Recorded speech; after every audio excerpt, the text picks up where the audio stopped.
You're live on YouTube. Okay. Cool. And then it's your intro because you're back. How you Mhm. feeling? I didn't even ask. Yeah, good. My eyes cleared up. Nice, So- nice. More chill.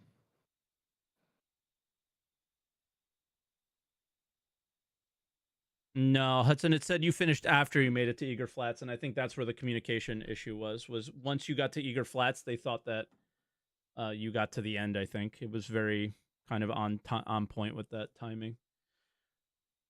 All right, I'm hitting play for Mhm. for the intro. Oh, actually, no, I'm going to pause it for 1 second. I'm going to go grab a drink Sure. and pee myself. I Oh, good. just felt it once you said it.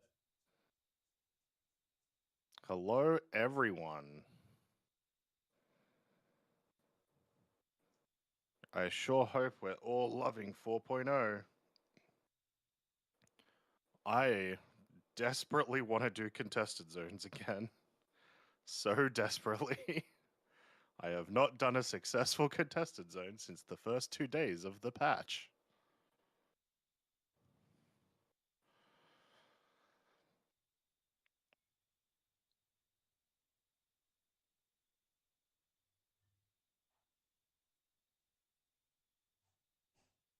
If you want to call in today, we have plenty of spaces available.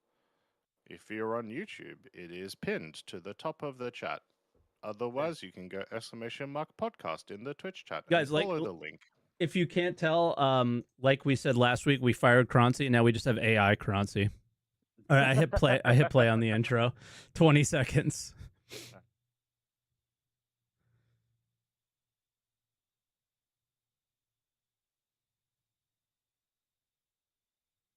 And 10.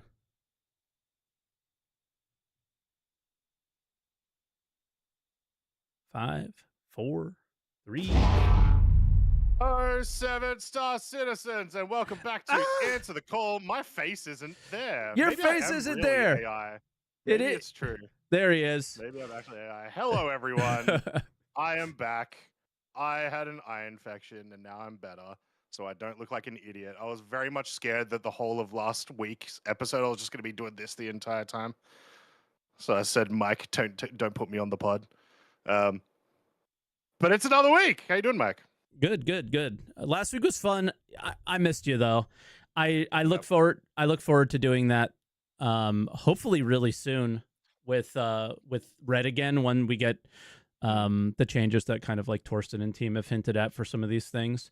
It'd be really nice to see how they're going, how it feels, and all that stuff. But for now, it was a good show, but it was definitely missed. That is the one staple. I used to have a staple of bringing Board on and talking about the current state of the game, like way back years ago when I first started, and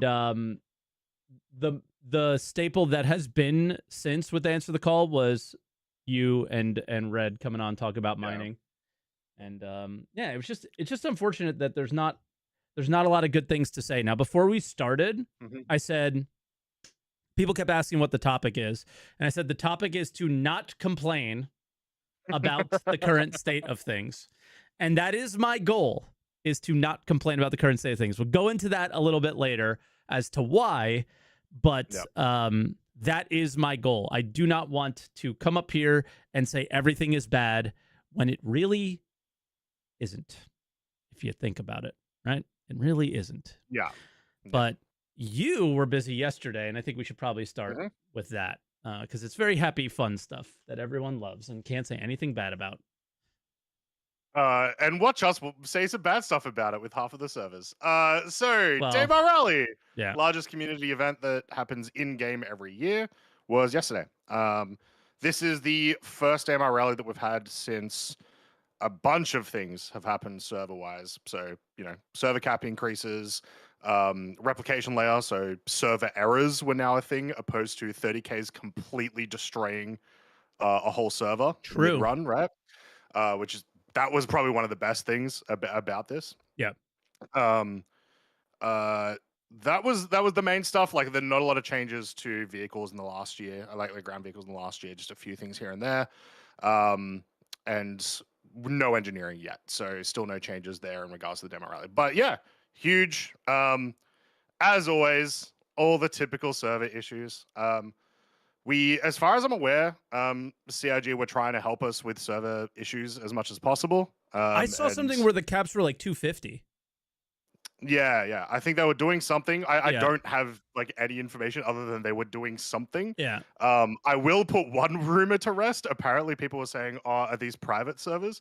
I could tell you for a fact they weren't, because there were still pirates rocking up into the event and doing the good old Daymar rally, like shooting stuff. So yeah, all that was still happening. Even our org was like not able to get into the party. Like there was an issue with that, things like that. So like our guys were playing, but they weren't in the you know.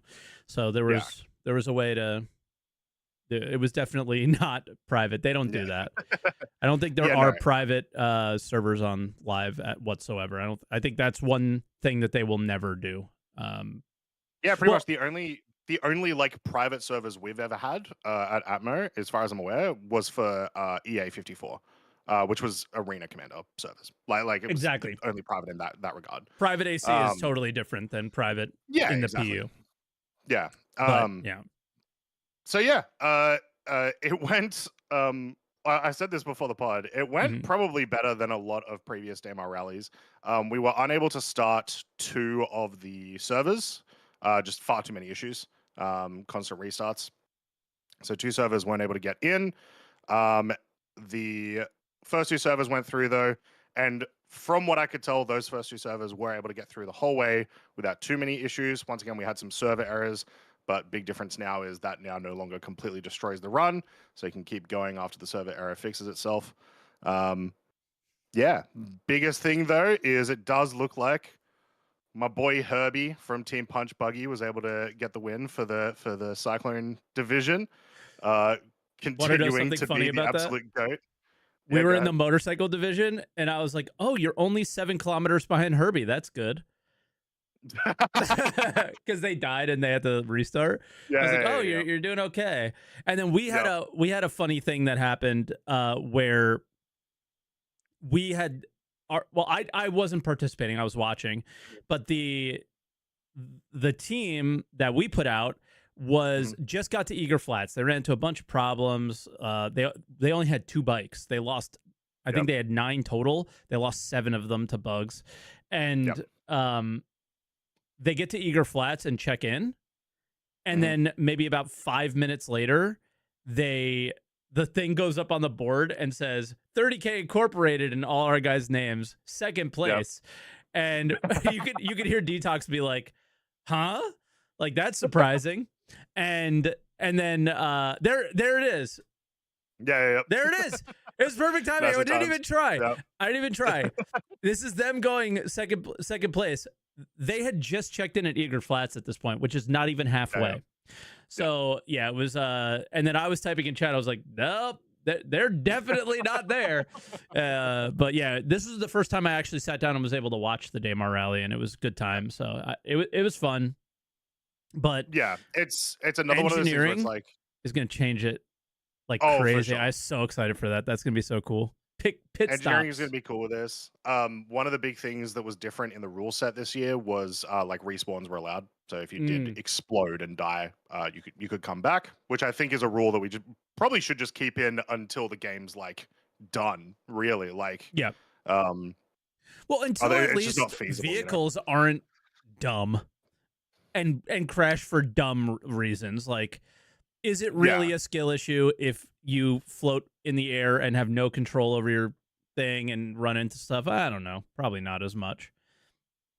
Yeah, I'm not sure with the Gravlevs where I stand, but at the very least, people are dying far too much to bugs. Yeah. Still, so you need to, exactly. So that was a good rule change this year. The game still is very much not ready for this event. No. But like Brute you do see anyway. it every. Exactly. Brute Force through it. You see it every year still get better and better. There was like a lot of issues I noticed. Like this was the first time I have to say kudos to Crucian. We did a different thing with commentators this time.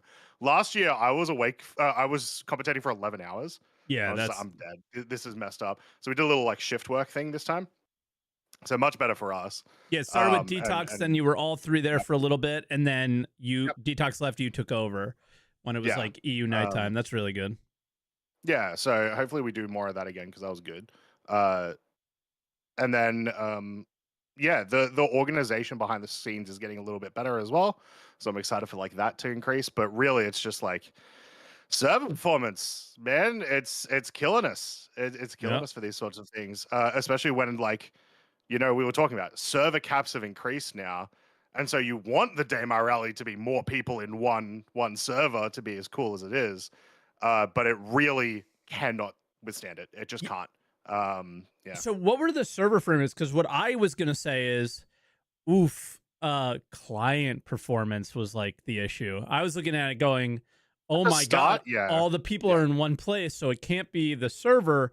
It's like the start is such a disaster because the hmm frame rates are like 5, and then it's like, yeah, uh, you know, kiss your big battles goodbye and all those yeah, things is how it feels right this second, right? And yeah, just like yeah. who would have So ever thought 500 players in a server a year and a half ago, right? Like I exactly, just yeah, don't think I could imagine it, but yeah, we have it. And now yeah. it's like I can't see 100 vehicles in the same location and it not being a complete disaster. But who knows, Yeah, so you first know? maybe first 10 kilometers of the race, specifically with like the buggies and whatnot, less so with the gravlevs. Yeah. And I imagine this is a lot because of like the dust that gets kicked up. Yeah, crazy client performance issues. Yep. That is the same as it's been like every year. Yep. But now we just have more vehicles, so we're seeing how far it can go. But it did clear up eventually. But you're exactly right. Like that's a concerning point of, this is something that's going to have to get touched on quite a bit. And what was I remember them talking about this. I think it was before I joined the pod, where they were talking about how they wanted to change like priorities in what streams to client, and so like it wouldn't stream any interiors of any ships and Oh, that stuff. was years ago. It was called Yeah, it was something, it was a bind culling thing, but it was something related yeah, to the interiors of ships. Like unless you were in it, you didn't need to see it. And exactly. but we Yeah, still do, and they've never implemented that. That was a yeah, thing that was like 5 years ago supposed to get done. That was going to yeah. So make the all, Idris possible and all that mm, stuff. yeah. So that stuff needs to happen. Like pretty soon. I think we're at 500 people now, so you're gonna see more of these people together more and more. So, Yeah. um, yeah, it was fun to watch. This is one of the first times where I actually saw some eliminations from teams, as in like combat eliminations. It was Oh great, my love god, it that. was Huge fan. epic. Yeah, so we had Epic. The the buggies. we got to watch we got to watch the TR on one of the servers. I think it was like server 2 kick off and just spraying for like the first 30 minutes of the race was awesome. There was another much later in the race, I believe 2 rovers started going at it with their Yep. laser repeaters on the top.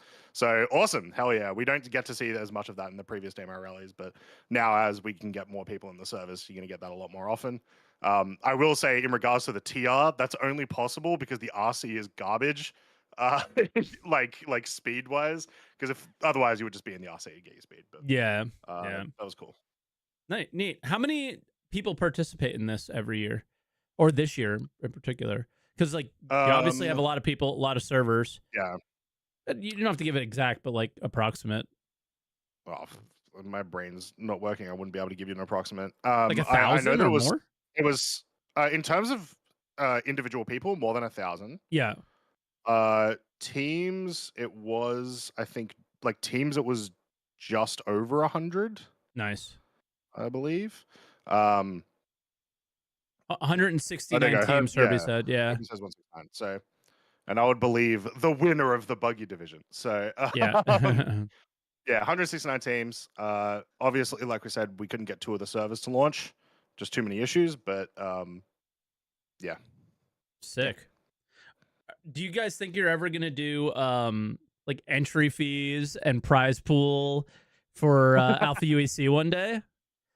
for I'm just Alpha curious. UEC, maybe. Yeah, Maybe. yeah. No, I don't mean real money, obviously. I mean in-game. Well, I was gonna say, like real money entrance fees is a thing, but you wouldn't see it in Star Citizen for a very long time, because Pay obviously, the right? security with it.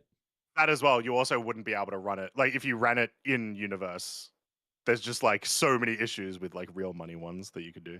Mm-hmm. Whereas like AC, not so much. But yeah, I can see that happening. But it probably wouldn't be us organizing it. It would probably be like, hey, we've teamed up with Billy's gambling org. No.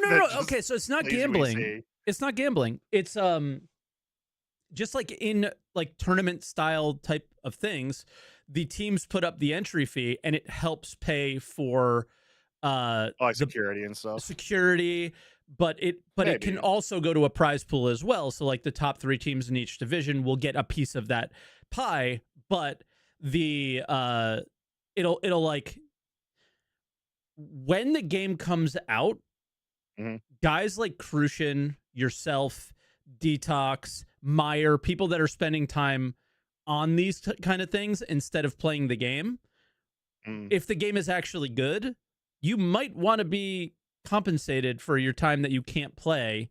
You know what I mean? Like, I know this is kind of a silly question.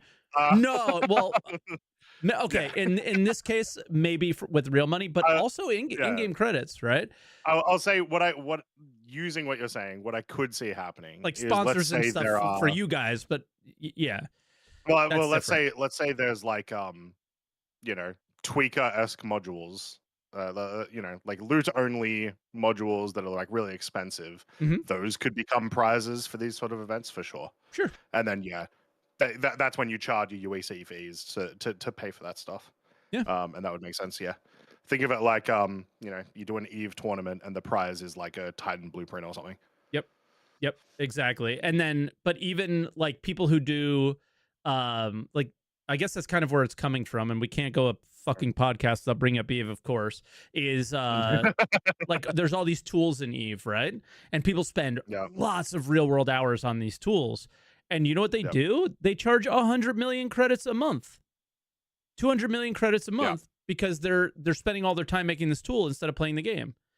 So it's like, hey, what I would be doing is making credits in the game. So that's kind of where that came from in my mind. It was like the organizers, the camera people, the security, all that stuff. Yeah, I think it would be cool if they got paid that way, and it came out of like the entry fees for the teams, and then it puts a little something at stake for the teams as well. I think it would be cool. Yep. Yeah, no, I don't know. I ran real world poker tournaments. That's exactly how it works, right? Like people put in an entry fee, a percentage of it goes to the staff, and then the rest of people are just playing for, and may the best 10% of people win. So that is all of the TCG tournaments and stuff that I've run as well. It's the exact same thing. So. Exactly. So interesting, but. So, good time. Just disappointed we couldn't get the 2 servers to launch, because even in previous years we have had like more people launch. It's just that then they would drive for an hour and then 30K. So it's like this was like the first time where it's like we were able to start and finish. People were consistently able to finish once they started, if that makes sense. Absolutely. So that was sweet. And you guys do it in like batches, right? So it's the people who win, they don't know they won until it's all over, because there's different heats, I'm assuming. Yeah. Well, sort of, because once again, because we had issues with servers, and because we had that one server that I mentioned that we got to see with the TR that started later, right? So it's just like a double checking times to make sure that they did in fact finish first in terms of time. But as far as we're aware, I'm going to keep saying it and then get really, really sad when it turns out not true. Herbie, Team Punch Buggy, my goat, gets there in the buggy division again. Not only that, I believe truck division won by Gerber the Gnome and crew as well. So just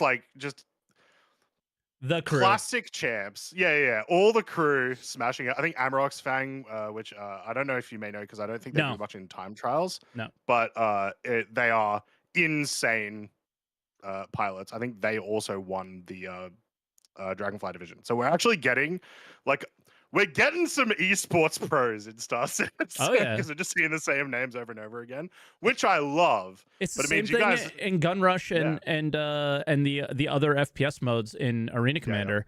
The same names at the top every time. There's guys like, I'm not going to say any names because I don't want to mess them up and miss anybody, because they're Sure. legends, right? And I know I'm gonna miss people. You know who you are. I play against them all the time, and they're so good. And it's so cool to see how like I'm getting decent, but then these guys come in and it's like I'm here and they're all the way up here, and it's just cool to see. So yeah, I hope to see some stuff from that. That's one thing we have not seen yet from you guys at Atmo is any FPS stuff. There was, but it was another in-universe one. So there was an event called the Hearst and Hurt Locker. Yeah, Hurt Locker. Which was like a kind of like a battle royale type thing. We put it on hold last year. Not sure what's happening with it now. But yeah, I'd like to see some more FPS stuff. I know that Crucian's always been a big fan of like Halo esports and stuff. Yeah. So honestly, it's right up his alley. And maybe we'll push it one day. Yeah. Because that's my jam also right a lot now easier to organize. Anything Arena Commander right now, way easier to organize. Exactly, and that's just my jam these days. Is the FPS stuff I find to be, while incredibly frustrating, as people may have seen before the stream started today or the podcast started, is it's the most fun I've had in a while in the game. Yep. But yeah, so that's the Daymar rally. What do you want to move into next? Super happy, fun conversation, or trying to not have a super unhappy, fun conversation? Up to you. I don't know what the context is of either of those. So pick one. So you choose. No, you choose. Based on... Let's continue happy. Let's go. Let's talk about the Misc Fortune. You weren't here to talk about it last week. So what do you think about what you've seen so far with the Misc Fortune? Yeah, I'm not a big salvage guy. But like I know, but like I am a big industry guy. So it's more like I don't necessarily care about the salvage, but give me all the materials, please. I will buy them all, right? It's everything we've seen is cool. Obviously, we're referring as well to the sneak peek from this week, which I believe shows a little bit of the interior, right? Or was it the other sneak peek? Yeah, I am looking for it because I actually in my weekend review doc have the wrong links everywhere, so they're all off. This was the sneak peek from this week, which is cool. Incredibly interesting to me. Can you tell why? It's a cargo grid on the exterior of it. But look at this. Just look at the size of everything. It is so telling, I think, and it's so interesting. Reason being is there's a slim chance that CIG is not being incredibly grimy here and doing the power creep thing. Those all to look... like make it better than the Vulture, sure. Exactly. Those all look 1 SCU size. I would imagine so. There are 6. There are 2 sides to the Misc Fortune. That means 12 SCU. How much SCU does the Vulture hold in its cargo hold? 12 SCU. Are these exactly the same? Except one has 2 lasers, this one has 1. We think. Everything we've seen is a shadow for the most part, right? And true. This could be 1 size 2. And I hate that too. I would love if they both had 2 and it was like, I'm just putting it out there, just style. And then maybe one is a little, this is what I was talking about. I think I posted it last night. I ended up on the SaltEMike TV channel. I have removed reacts from the name. Not that I will not be doing reacts. That is not going away. But more like live stream, just conversations and things like that in there. And I've been meaning to do that for years. I finally did it. And it's, we're going that route. I talked about it yesterday with, what if, don't you want we talked about this before on the podcast. Don't you want every ship to be viable, right? But viable for a reason? Yep. What if the Vulture was good at RMC? And what if the Fortune was good at whatever construction materials is going to turn into? Structural salvage. Whatever structural salvage ends up being, what if that one was slightly better at one and one was slightly better at the other? And then now you have, let's use a Wake of Disaster example. Now you have the Misc Fortune on the field, you have the Drake Vulture on the field, and you probably have a Reclaimer on the field as well. Because there's size differences on what you can structurally salvage based on the ships, right? So Now you're bringing everybody with you, and every salvage ship is viable. But we don't know anything. We don't know the size. There's no size indicators anywhere here. So it's pure speculation. But I find it to be so interesting and fun that just what this might be giving away. How does it even work? Where did the box comes out of what appears to be on the right? Does it move across these things that look like actually, if it like conveyor belts? Doesn't it look that way? Doesn't it look like it comes out of here, conveyor belts here, comes out of here, conveyor belts here, comes out, conveyor belts, and then... Because, like, otherwise, what are the point of those little, in-betweens? Like, sections, yeah. Right? Oh, all right. I wasn't excited. I'm very excited about possibility of conveyor belt. Cool, right? There's so much on the screen without anything being on the screen. Yeah. It's neat. Cool. So, yeah, I'm just super excited about this sneak peek because I don't necessarily care to buy another ship, but it really comes down to what CIG is, how they're designing, what direction they're going with these kind of things. Because this sort of tells us, are we still doing F7A Mark II trash, or are we, like that ship is so cool. Yeah. But at the same time, it does put a lot of other ships in the dust, and it's going to be really hard to resolve that as an issue, right? And because it just has so many guns. So if you're going to do, what are you going to do here? That's what I'm curious about. I don't care about the price. I don't care what it looks like. I care about, like, what are your intentions? What are your thought processes around these ships? And how are you making this a cool video game again, right? Or whatever. Like, you know what I mean there. Yeah. So, I want to bring up something someone brought up in the YouTube chat just now, which apparently someone said that it almost looks like there's a hinge at the left side, so it might span out like the whole sea. And if you look at it, kinda. I'll bring it back up. Sorry, I was. It does look like maybe it comes out like the hulls do. So you've got that long rod in the center. It looks like. Oh, okay. There's a real world where maybe it comes out and extends or something. But those pipes look pretty solid. Right? Sorry, you probably couldn't hear me that well, but yeah, the pipes look pretty solid, so it's hard. Yeah. It looks like it could. It looks like it maybe could, but like, yeah, I don't know. I'm gonna take it off the screen for a second because there's other looks at it. Yeah. And yeah, let's see what else was available as far as that goes. Oh, why is it doing this to me? That's why. Okay. There's last week's sneak peek, which you didn't see, and I don't think there's. No, I think that was the interior one, wasn't it? That was the interior. That's not giving too much away. It's just telling you that it's a salvage ship.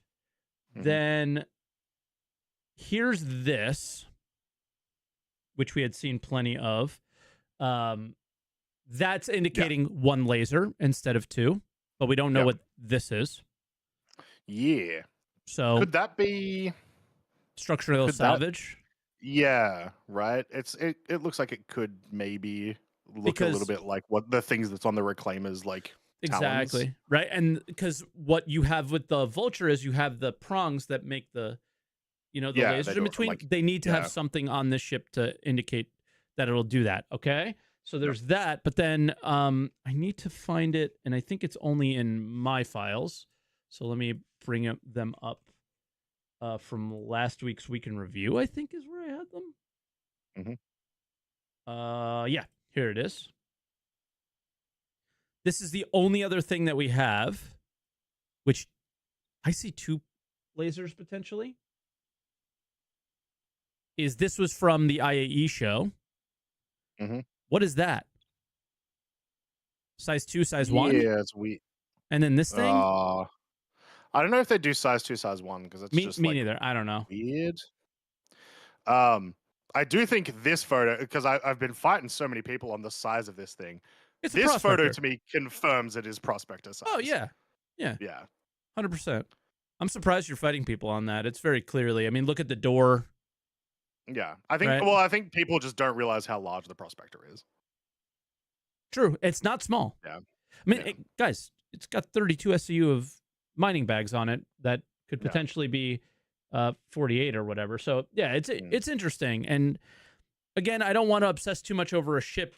It's not really about the ship. It's about where are you guys going with your ship's design, and how is it going away from this, if at all, from what they've been doing.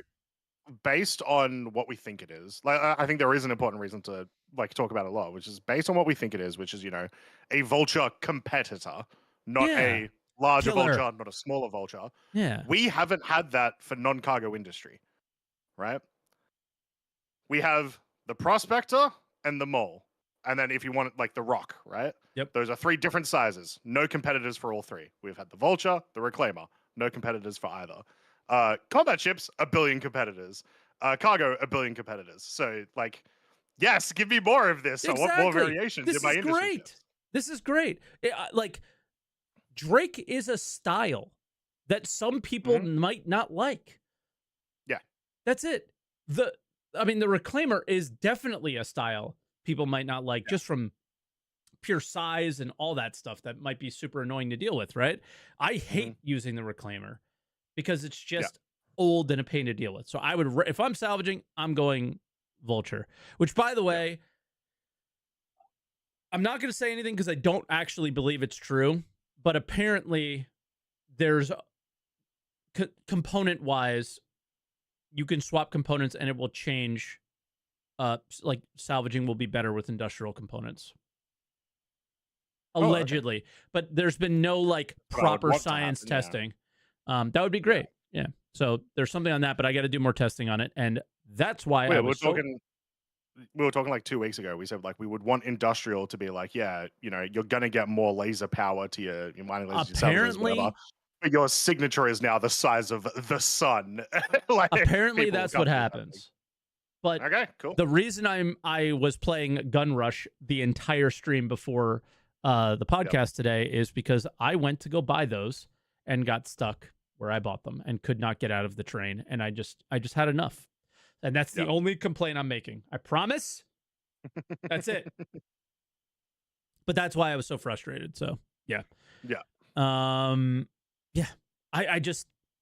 so curious about this ship sale. It goes all the way back to the Ironclad and how they kind of were sort of getting a vibe for how cargo works and how it played and how people were playing it, and made a ship based on how people played. Now, I think the Vulture, the moment they did the buffer, the Vulture was a very cool ship, and it was useful. There's very little bad notes to make on it, in my opinion, at least. And it's like, oh, okay, we did good. Let's keep going down that route. And I hope that's what happens, right? And we'll see. I'm just so curious about this one, and I have not had this sort of curiosity around a ship in a long time. Yeah. So, do you think it'll release at people are speculating that they might finally release a ship at Stella Fortuna just because of Misk Fortune? Yeah. It looks very done. Oh yeah. From all those things, right? It looks like it's just waiting. Yeah. Instead of the other way around, right? Where it's like a rush to get it done. Ship sale. Yeah. So Stella Fortuna would be interesting. Just a patch release, maybe. Like it might just be one of those. Yeah. 4.0.1. I could see it being in there. And it's just this is the gameplay loop that I have found to be the most enjoyable, least amount of bugs, least frustrating, and lots of potential to grow from where it is now. And I can't say the same for mining as much, where mining is pretty locked in. It's just a matter of getting crafting involved with it, where this has a lot more room to change and be more interesting than it is now. And it's the one that excites me the most. So, for sure. All right. Outside of that, it's pretty much, you want to talk about our current experiences with the PTU? Yeah. So I've honestly barely played any Sarsets in the last 2 weeks. I installed Bellatra a week and a half ago, and it's the worst thing that's ever happened to me. I'm not familiar with that game. No Keep it that way. It's just a roguelite, but it's like extremely addictive. Gotcha. Anyway, I got to play the PTU this week for about 4 hours. Mm-hmm. And I was excited because it's introducing the chapter 2 of the dynamic event, which, as far as I can tell, because Mike, you'll probably have more experiences than I did, but as far as I can tell, it is kind of what I expected, where it's like missions for either faction, get some rep, that's it. Sort of once again like an introduction to Pyro. Yep, it's exactly the same as the previous ones. It's 6 out of 6. You do it twice, and the rewards are kind of interesting. There's an FPS weapon, and there are skins. And this stream that I'm showing here is kind of the height of where I've just kind of had enough. This is reading through the notes, them saying that they fixed repair missions. They didn't. And then my next step was I'm going to go do Save Stanton Chapter 1 because I'm a completionist type MMO player, and the only way to complete it, if we think that there's 3 paths to Save Stanton Chapter 2. If you go down and the reason I'm doing this mission, by the way, is because I can't get missions for Save Stanton Chapter 2. I cannot get them. They do not appear. I cannot get them. Interesting. Yeah, and I've tried to send as much information to Elliot and team as possible, but I don't know what to do. There's Chapter 2, Phase 1, and Phase 2. The way they describe it in the notes is totally different. They call it Phase 8 and 6 and all this crap that I don't understand. Yeah. I went CFP. I went Citizens for Pyro. Okay. Citizens for Pyro has cargo missions in the first phase, and they all work perfect. But the second phase is go to a bunker and clear out slicers. And that does not work nearly at all for me. Okay. And the problem with that is slicers wear all black armor. And then I go to CFP, and sometimes there's CFP people wearing black armor, and there's no markers. Yeah. And I don't know who I'm shooting. Headhunters typically wear red, from my experience. Yellow. CFP is yellow. No. Okay. Every time I do CFP missions, it's always headhunters that are yellow. I don't know then, because there's CFP people that are wearing yellow in my mission, so I have no idea. That's basically the feedback that I'm giving there, is I'm not really sure who I'm shooting at, and I got negative rep for CFP by accidentally killing them, right? Like, who's this? What who's that guy? Is that Headhunters? Yeah, I have no idea. No idea. Right? Yeah. So that's kind of one of the issues that I've run into, is I'm not really sure who's who. So I get negative rep. Then I'm like, oh, maybe that's why I wasn't getting missions. So then I do some CFP missions and get positive rep. Still don't get the missions. So I'm just like, what do I do here, right? But I went down CFP because I did see leaks of what the rewards are, not by my choice. It just happened. And CFP I thought was the best looking ones. But I tried to do Save Stanton Chapter 1, and we could not kill this thing. Yeah. And because I'm trying to do it on alts, so I can get all 3 sets on different characters, and then eventually, get them to a main account whenever the game comes out. So it was impossible to kill it. It did not die until after the mission failed. Then it died. Did you try the torpedo in the cockpit? Yep. Yep. Tried it all. Yeah. It was just brutal. So the only other solution is rough. Go do it by yourself, get a motorcycle, go in there, self-destruct the ship. That's the next step. I was going to do that today, but I didn't know how much time there would be before the podcast, so I'm just going to do it tomorrow. Yep. But that's been my experiences. Every single time I've tried to go into the game and do anything, there has been a brick wall that I've just run my head into over and over and over again, and I'm just not going to do the doing the same thing expecting different results anymore. I'm just not doing it, right? So that's where I'm at. And what's your experience been? I guess obviously it's been limited time, but yeah, I mean, even then I was able to have like a pretty comparable experience, I guess. So I went for Freedom Fighters, mostly based on the fact that the initial missions sounded more fun. Yeah, fair enough. It was like, do cargo or go shoot stuff. Stuff sounds better. Some stuff, yeah. So I chose Freedom Fighters. I was able to do 2 different missions One was essentially just a regular go down to a location and shoot some. I think it was CFP at the time. Because you're actively fighting against CFP and headhunters as freedom fighters. Well, one thing I will note, just quickly, I did like in the mission description a big highlight. They did like a highlight in the description that said, there is a possibility, or some variation of like, there's a possibility that CFP and headhunters won't like what you're doing. It's like, all right, cool. I will get negative rep with them if I do this mission. Awesome. Thank you for telling me. A good thing to make sure that we point out as well. If you take and complete one mission for one of these sides, that's the path you're going down. Yeah. Think wisely. I will say one of the other reasons that I chose Freedom Fighters is I was like, well, I can get my rep back for CFP. You know, I can just do those missions. Yeah. You can't do it the other way around, I imagine, unless they make Freedom Fighters have like a rep and get regular missions outside of this event, which they might, to be fair. Yeah. So yeah, I did that FPS mission. It was just a little buggy, but I was able to complete it. And then there was a second mission, which was the liquid tanks. No, sorry, I did the liquid tanks. Because that was the FPS mission. That's where I'm at for you right now. I found the liquid tanks in your stream. And then the second mission was go to the asteroid bases. And it was, instead of just a generic kill everyone, it was like a destroy the servers mission. Mm-hmm. They both worked. I didn't get any missions after that though that were any different or anything like that. So I don't know what the deal is or how it progresses or anything like that. I'm waiting for a more stable build. Yeah. And then I'll give it a go. Yep. And I see some people a little confused saying that they couldn't share missions. You can't share missions in this, and it says it in the notes. Reason being is Croncy went down Freedom Fighters. I went down CFP.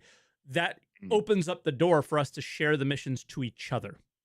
And that is not something they want you to be able to do. That's why these are not shareable, whereas the Chapter 1 has been shareable. Yeah. But that's basically been our experiences. Now, I kind of want to chat about the title down below. Is it living up to expectations? And I feel like it's been really easy to be like, this is garbage. It's super bad, super frustrating. This game sucks. Never playing it again. The year's going to be so bad, so on and so forth. All those thoughts have run through my mind, right? And more in the last day or two than ever before. And that's stupid. And that's sort of what I want to talk about a little bit. We chatted just before the podcast started about it, but isn't that what we were expecting with 4.0's launch? Why am I feeling this way? You're feeling this way because honestly, the way that I'm feeling that way is because the first 2 days were so good, and I can't forget. Yeah. I can't forget those first 2 days. I want that back. That's true. Yeah, it is slowly degraded, and it's to the point where it's like very problematic, and it's frustrating to play. It's very difficult, but this is absolutely the expectation that I would have had. The issue that I have. And they have, this is not complaining. This is explaining, not complaining. I want to be clear about that. It's not complaining. It's criticism. Not even. Okay. It's the opposite. It's defending them in this case. Is 4.0.1, I really would have hoped was a lot better than it is. Sure. And it's not. I wanted it to be. I wanted it to fix everything and be great. And it wasn't. Yeah. But how is it supposed to be when not everybody is back in the office? Like I've seen multiple devs that typically hang out around Twitch chats saying that they were still on vacation.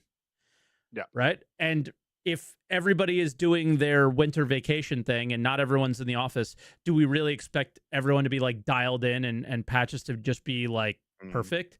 So again, same way as my expectations around 4.0. Why am I expecting 4.0.1 to be like, the catch-all and fix everything that I have a problem with? It's just not going to do that. And I I think like this week is the week where everyone's kind of back and the ball starts rolling. So let's sort of see what happens this week. We don't have 4.0.1 looking like it's coming to a live server anytime soon. They pointed out that the patch that we're currently playing is going to roll out. Yep. It's going to run until Tuesday. They're not even going to fix it for tomorrow. Like tomorrow is not even a day that they plan on doing a patch. It's Tuesday. Yeah. So yeah, there you go. It's one of those things where just chill. It's okay. We have. I don't feel that we're going to have another 2024 in the sense of it is going to be a complete disaster in terms of waiting for something like server meshing. I just don't think that's going to be the thing, right? What do you think? I've mumbled on enough. No, yeah. I think once again, they're all like you talking about like you don't want to complain. Yeah. But like I think it is still reasonable to in some extent to complain about the like we were talking about how the patch shouldn't have come out before Christmas. We probably wouldn't be complaining if we wouldn't want to complain necessarily if it hadn't come out, right? So you can talk about like that sort of stuff. But like of course, like we're getting 4.01 patches. There are fixes in them. Whether they're consistently working or not is changing literally every day. Yeah. And literally by every patch. It's regular PTU stuff, right? We're back into those sort of that route for the next few weeks. The thing that I want to talk about is it's just very disheartening having what I felt was an amazing patch with a ton of content that I really enjoyed and not being able to enjoy it at all for the last few weeks, really. And that just does suck, and there's nothing I can do about it. And I guess that's the crux of it. There's nothing really we can do about it until we get more people in the office. Yeah. And yeah, disappointing or demoralizing or whatever is I think is pretty fair in the sense of you're hoping server degradation is less of a thing with meshing. Because it's dealing with less stuff. And I would say in some cases it is. Like you do still have a lot more servers now that like have a consistent like 30 server FPS for longer. But you're seeing like all the other stuff degrade. You're seeing like bugs end up degrading stuff and whatnot. So sure, 100%. And I guess the most disappointing thing I've seen come out of 4.0.1 and why it's not meeting my expectations necessarily is there's been zero like Benoit type fixes, server meshing related. What would be the word? Optimizations to things. Now, I that's not fair. Not zero. It's hard to tell at the moment. PTU, there's only one server. There's not enough people playing it to even fill two. Like if I'm stuck on something that's not working, I can't go anywhere else. I can't find another one. And even then we're seeing similar degradation type problems, which is like, ooh, rough. And I have not seen a single server error, which is ironic because you did. I had a few. They ended up fine, but I had a few. Yeah. I have not had a single 30K, single black screen, single server error. And I've put in more hours than I've put in a long time into the PTU. But if the server doesn't have 500 people and there aren't a bunch running, is that a fair assumption to go, it's more stable? Never. It's never fair to assume that. Because when it goes live, we all know what happens, right? It always changes. So we'll have to see. But I'm trying to figure out what this year's going to be, and I shouldn't based off of anything that's happening right now. Yeah. No ISCs yet. People aren't back at the office completely yet. Hopefully this week they are. This looks like it's just doing whatever they couldn't get in towards the end of last year, and that's it. So there's something to be said. And I don't want to speculate, so if anyone comes in and calls and starts speculating, I'll kick you out. But there have been a lot of changes in the company that have been publicly announced by people. Yeah. So like that's a whole thing. Like there's going to be a lot of changes in how teams' priorities are going to work, and what's going to happen this year, right? As they start doing they've presumably already started doing their planning, last week or two. So like that could impact stuff as well. What I will say, I think we get ISC's SELs next week, right? So not like last year it was first week of February. So I think that's right in line with what you're saying. Yeah, so we're getting close to that. Mm-hmm. We know nothing about 4.1. Traditionally, they usually tell us that just before the previous patch like launches. So we know nothing about 4.1. We don't know much about really what their intents are at all this year, right? In terms of content that's coming out. So there's going to be some big news coming up soon, hopefully. And we'll see where it goes from that. And wait for 4.0 to be put in a decent state. If at all. Like, It's okay for it not to be.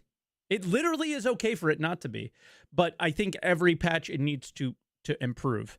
And one of the things that we really haven't discussed is this huge struggle with the mission refactor, right?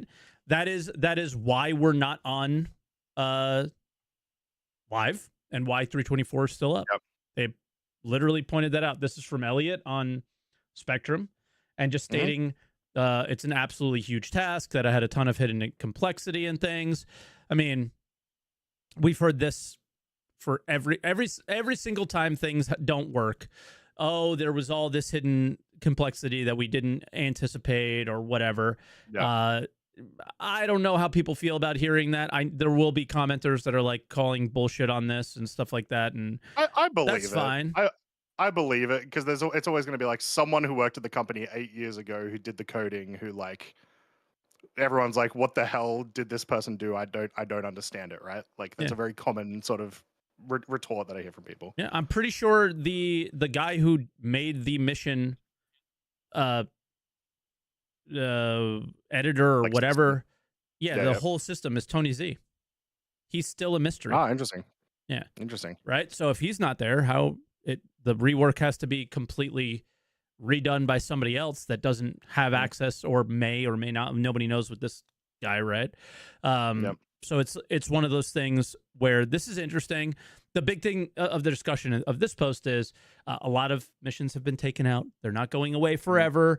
Some may not. Some may come back looking completely different. The 890 jump mission was, the OP. It was like, hey, where's the 890 jump mission? I like that. And it was also one of the most fun. Yeah, I loved that mission. Yeah, I love the armor that was there. It was super cool. Yeah. And it's just one of those where it's going to take a while to get this dialed in, and they're letting us know that now. But I don't know. For me personally, missions are not something I think are that important, in the sense of in traditional MMOs, they are your questing things. They are probably going to be focused, if they are focused on 1.0 at all, on creating the main story quest instead of doing missions for us in the PU. And I really hope that the sandbox elements of the game start being a bigger focus. And I don't think the mission refactor would be as important if we had better sandbox tools than we do now, because basically everyone is chomping at the bit for just tell me what to do, game. I don't know what to do, and missions are really good at that. So I find myself begging for missions, but I shouldn't want them. I should want just be interacting with other players in other ways. Yeah. I was gonna say, like, missions are the way right now to just sort of make yourself have immediate fun, right? Yeah. With the exception of contested zones, which are one of the best sandbox things they've added to the game. Yeah. So yeah, like it is, and the problem is, I think the systems that come in that will make missions obsolete in that sense, or not necessarily obsolete, but like less important, aren't coming in for a very long time. So you still need missions to work right now, and you need them to work for another couple of years at least. Yeah, I don't envy Elliot and the crew. No, yeah, this is no knock on them whatsoever. Like, it does. I don't know how long any of this stuff will take. It doesn't matter how long it'll take. It's just a matter of, we cannot experience what we are experiencing now and what we have been experiencing for years. Missing markers, not being able to complete, like, it's that type of stuff. This is your opportunity to be rid of it forever. There's obviously going to be bugs occasionally, like during the PTUs and things like that. But the idea that this is still happening is incredible. This is one of the main sources of frustration for me personally. Is the mission systems, is that, like, you've done a refactor and we still have the same problems. Yeah. So it's like, hopefully not for much longer. And I'm glad we don't have a lot of missions for that reason. Is get the ones that are that you have actually working before you move on to other things. And that's another, why are we doing Save Stanton when this is way super important? It should be all hands on deck on this kind of stuff probably. But again, not a game dev, not a programmer, don't know anything about the internals. And I'm just the guy on the outside of going, well, this doesn't make sense from my perspective, but what does my perspective mean? It doesn't mean anything. I have a prediction about what the point of Save Stanton, like phase 2 is, especially, like, specifically, because it's very different to the first, well, not phase 2, part 2. Which is, I think this is supposed to be testing, like, grander reputation. This is the main test for that, right? For like actual reasonable rewards at the end. See what gameplay looks like when people are actively hostile to half the factions in a system, right? See what that actually ends up looking like when people try to play the game. So I think that's probably why they're doing it, because it's also, we've talked about reputation system, like, it's in Pyro, but not really. It's just Headhunters and CFP, and it doesn't really feel like there's much reason to go for either or anything. But Freedom Fighters and what, like, CFP, I guess, does feel like there's a reason. So it's like, all right, cool. We'll get as many people as we can to do this event. We'll get to see what reputation looks like and go from there. Yep. And like always, we've talked about it for a while, is I'm not seeing the narrative stuff well enough yet. And I really hope, like, they're spending their time getting the mission refactor just working, and then it's time to do, like, true quest lines, man. Like, I'm really looking forward to the day that, you know, mission, like, dude, we're doing this huge story quest. There's no dually talking to us. There's no mission givers. There's no voice line. Like, they've added some voice lines to the contested zones a little bit, and they're trying, but it's I feel like they're just trying to get this not bad and then do what they really want to do. And, like, you know, is it living up to expectations? Well, my expectations were all the way down here, and I keep pretending like they should be here. And it's like, just be down here for right now, Mike. It's okay. It's okay. I have to just keep knocking myself down of where I should be. Like, it isn't the end of the world. None of this stuff is the end of the world. And at the end of the year and at the beginning of this patch, like you said, we did see what it could be. And it's just a matter of them getting it there. And I don't know. They still have so much more to put in, so much more instability to create. All the letter from the chairman stuff. What will that be this year is what I struggle with. I want to bring up, because you just mentioned narrative. So it looks like they added, like, a few more voice lines as well into 0.01. For, like, you know, just the random civilians that are, like, in checkmate and stuff.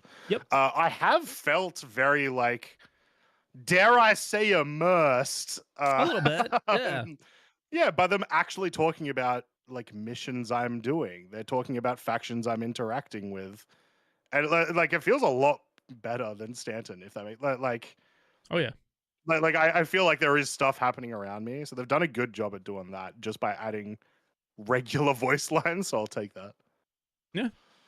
It's, the immersion stuff is cool, but it'll be it'll just hit a whole nother level when you're doing it with, like, the mission and the story that's being told to you, instead of just, like, random wild lines at a station, right? And it's the first step, I guess, to that. And Like I think I heard 2 NPCs talking to each other about the factions, like who fights who doesn't like who. Yep. And it was like, oh, that's kind of cool. Like that's the kind of stuff that's like, you know, those single player RPG things where you're like walking around and you hear 2 people talking to each other and then they give you a quest. Like, yeah. You're just waiting for the like someone to be like, oh man, those headhunters sure are nasty. I can't believe they blew up this outpost. And then you're just waiting for a little thing to appear. Like, what outpost? Go look at not that, like a mission update. Hey, maybe you could go check out this outpost. Yeah. It's cool. So again, gotta keep my expectations where they belong. And I told myself and reminded myself all last year, it's gonna be rough. It's rough. Yep. Surprise, surprise, people. It's rough. Right? So it just comes down to what the next couple patches are. And maybe I set the expectations for .1 too high. .01. .01. Yeah, should be clear about that because .1 hopefully is .1, my expectations are higher for sure. Yeah. And I hope they recognize that they have to be. Yep. No more, like, keeping the expectations low right now is acceptable, but what CIG needs to understand is that there are no more excuses. The expectations are going from down here to up here with .1 from, I think, the entire community. And I don't know what's going to happen if they're not there.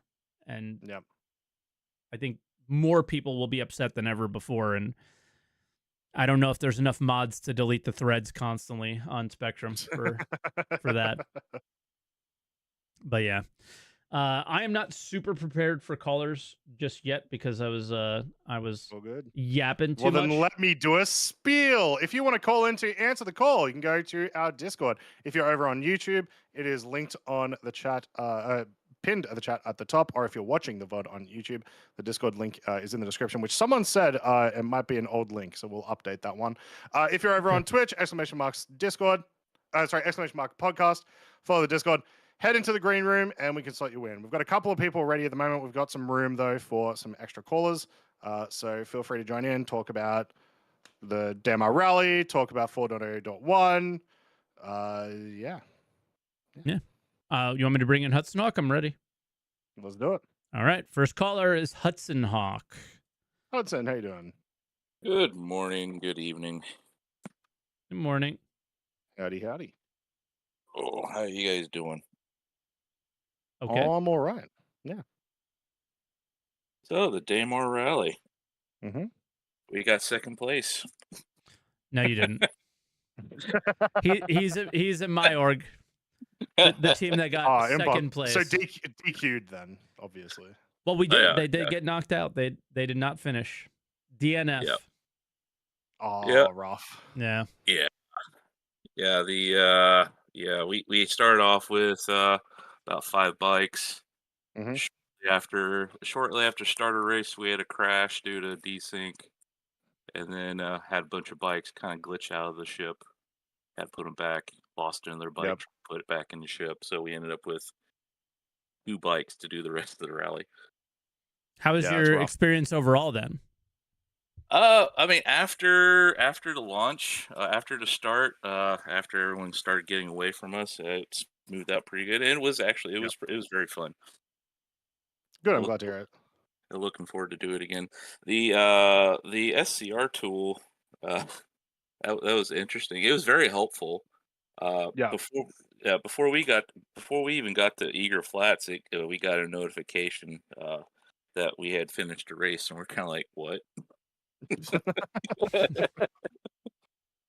Just glitching through the planet, just doing a straight line all the way to the end. Right, yeah. But no, it was fun. I look forward to doing it again next year. Hopefully with a little bit more preparation. But I mean, we did pretty good for our first time out, I think. Yeah. As long as you had fun, first, who cares? Yeah, and you lucked out. You were in the half of the servers that launched. Right. Yeah. So I was looking back, I was like, you know what? All things considered, at least we were able to compete. Yeah. And exactly. Competing is kind of the most important thing, really. Yeah. You want to talk about anything else? Yeah, the Fortune. I was Hmm. watching your video that they put up last night, Mike, and you were talking about the Fortune. You wouldn't want the Fortune to be like a vulture killer. You No. just kind of want to be a Yeah, competitor. And I'm like, yeah, I totally agree. We definitely need more ships to be not stepping stones, but we just need more ships to fill in. We're not really necessarily fill What do in, they call but it? Horizontal progression, right? I think that's what they said with the right, armors. We need similar lateral. stuff Yeah, yeah, we with need more ships. lateral ships Yeah. for sure. yeah. It's Like kind of think like like in combat, like ignoring meta, which is a different conversation. Yeah. You have the choice of a gladius or an arrow, yeah, or a vanguard or a scorpius, right? That yeah, doesn't exist for non-cargo industrial yet. yeah. Well, I mean, the lower tier of cargo it does, but as you get into higher and higher cargo capacities, it kind of tapers out to a point. That's That's true, true actually. as Yeah, well, yeah. yeah. Yeah, the bigger ones. Um, I'm Mm. I have a video planned for that. I because of everything that we've talked about, I've really been unmotivated and trying to dig myself out of this whole personally and personal life to try to just do that and be happy and all that kind of stuff. But Yep. that is a specific thing I'm going to talk about. We are missing that at the top end of cargo, and I feel like Mm. there's some cool ass real world examples of what they could do that would make it so neat. yeah, So I'm going to talk about that. And I've been researching real world cargo ships, like actual Nice. on the water cargo Yeah, ships yeah, on like the Great Lakes, the ones that go through the Suez Canal and all that stuff. yeah, yeah. Not right just the on. Very ones cool. that hold boxes. So cool stuff. It's really really neat. Nice. And that's what the video will be about. Mm. Yeah, right on. But something that kind of occurred to me last night when I was watching is like, well, what if the Fortune holds more cargo, maybe a slight little bit more or whatever, Then why use a but vulture? it only does RMC. It only does hull scraping, whereas the Vulture can do, the deconstruction. The vulture only does hull scraping. Because why would you give up the this is at the moment, of course. Yeah. Right. So your Well, I vibe for thought, the future makes some sense, I think. yeah. Well, I thought the Vulture can do scraping and it can deconstruct like smaller ships, right? Mm-hmm. Yeah. So Anything then you under MSR, I believe. Okay. Yeah. So what if they kind of had like three different ships? So you had like hull scraping only. The Vulture's kind of like jack of all trades, and then they have a deconstruction only. I don't like that You can, idea yeah, like necessarily. you can do that, but I don't think that's as fun as like, messing with the stats more, Yep. like Slightly making it different. so. Yeah, yeah. So it's like you still have, like, if you want to do both hull scraping and small structural, you can do it with either of these two ships. But this one, even with what you're saying, you can still make it work. You can be like, this one has that 20% bonus to structural salvage. Exactly. This one has that 20% bonus to scraping, and so It it's like you does still what have you're the ability to saying do both. without taking Yeah, something away from somebody, exactly. Right. Yeah, right? yeah, Not making niche ships. Exactly. That's yeah. trash, and that's what we've had for a Yeah. really long time, and I don't think that's good. Like the idea that you basically just use the mole if you were mining efficiently. You would never, there's no situation where you would use a prospector.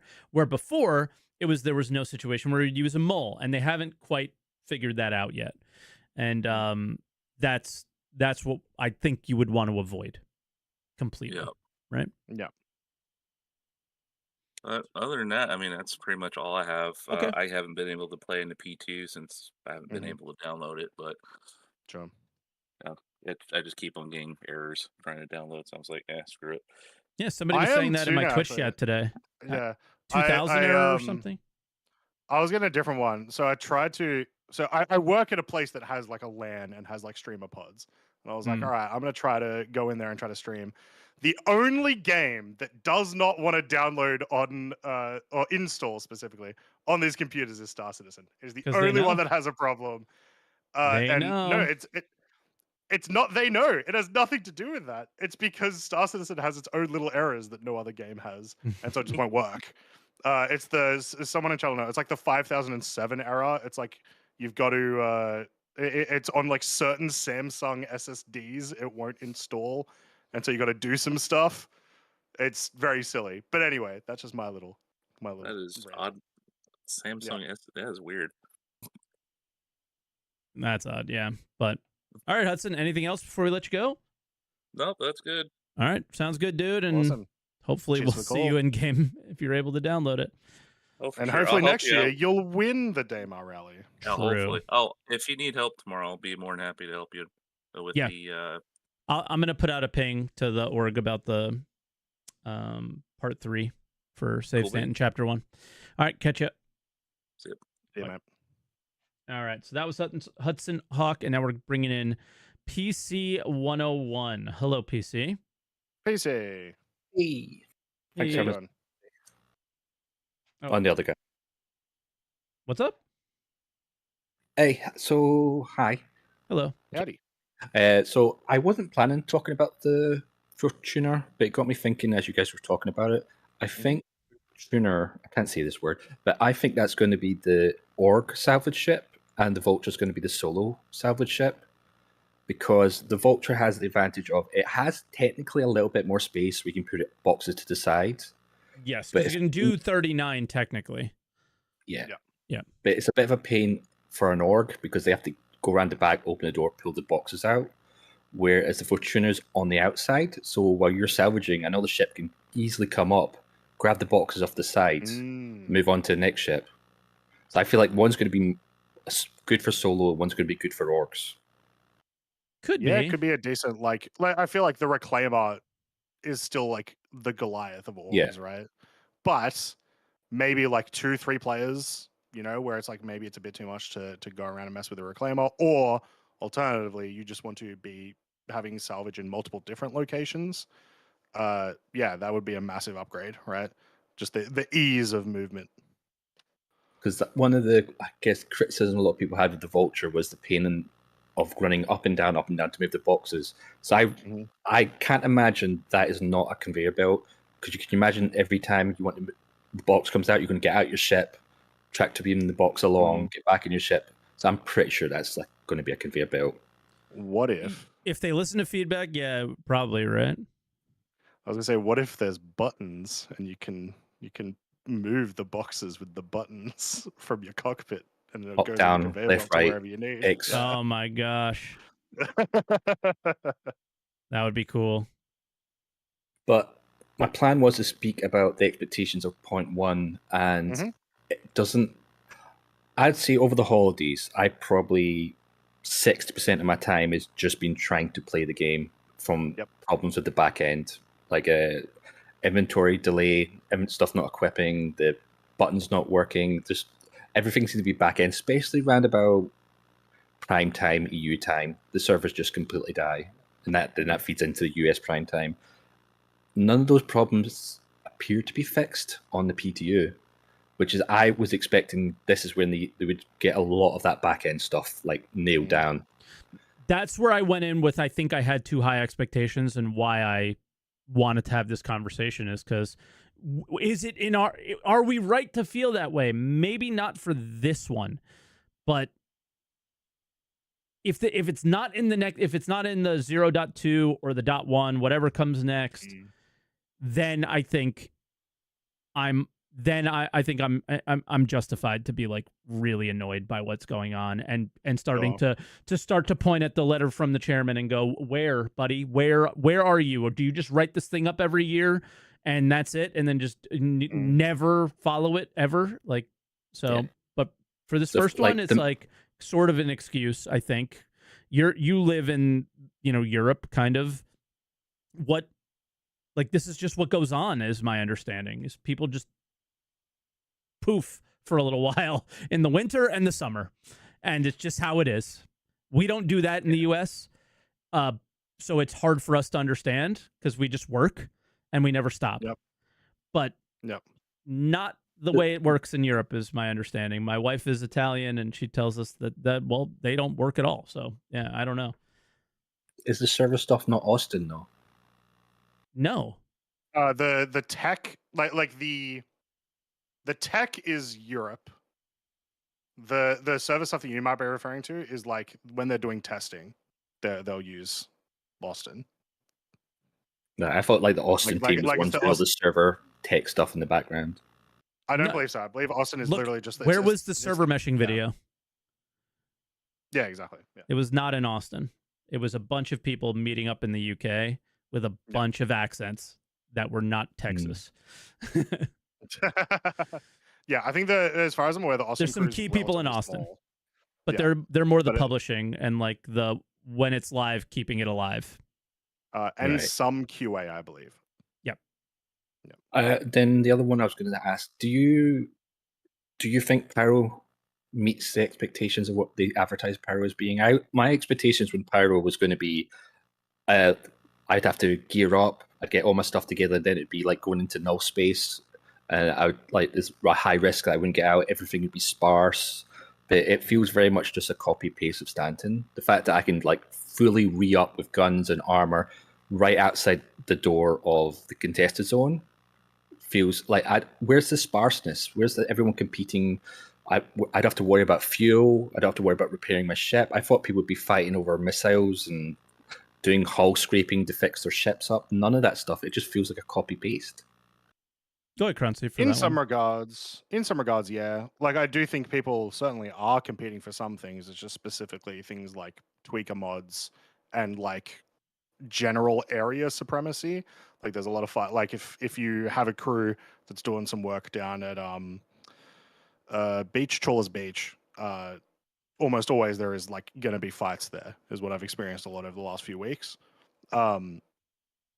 But like, yeah, I would like to see the economy mess around with stuff at these stations so that, yeah, I can't just go back in. Like I come into Pyro with 1 million UEC.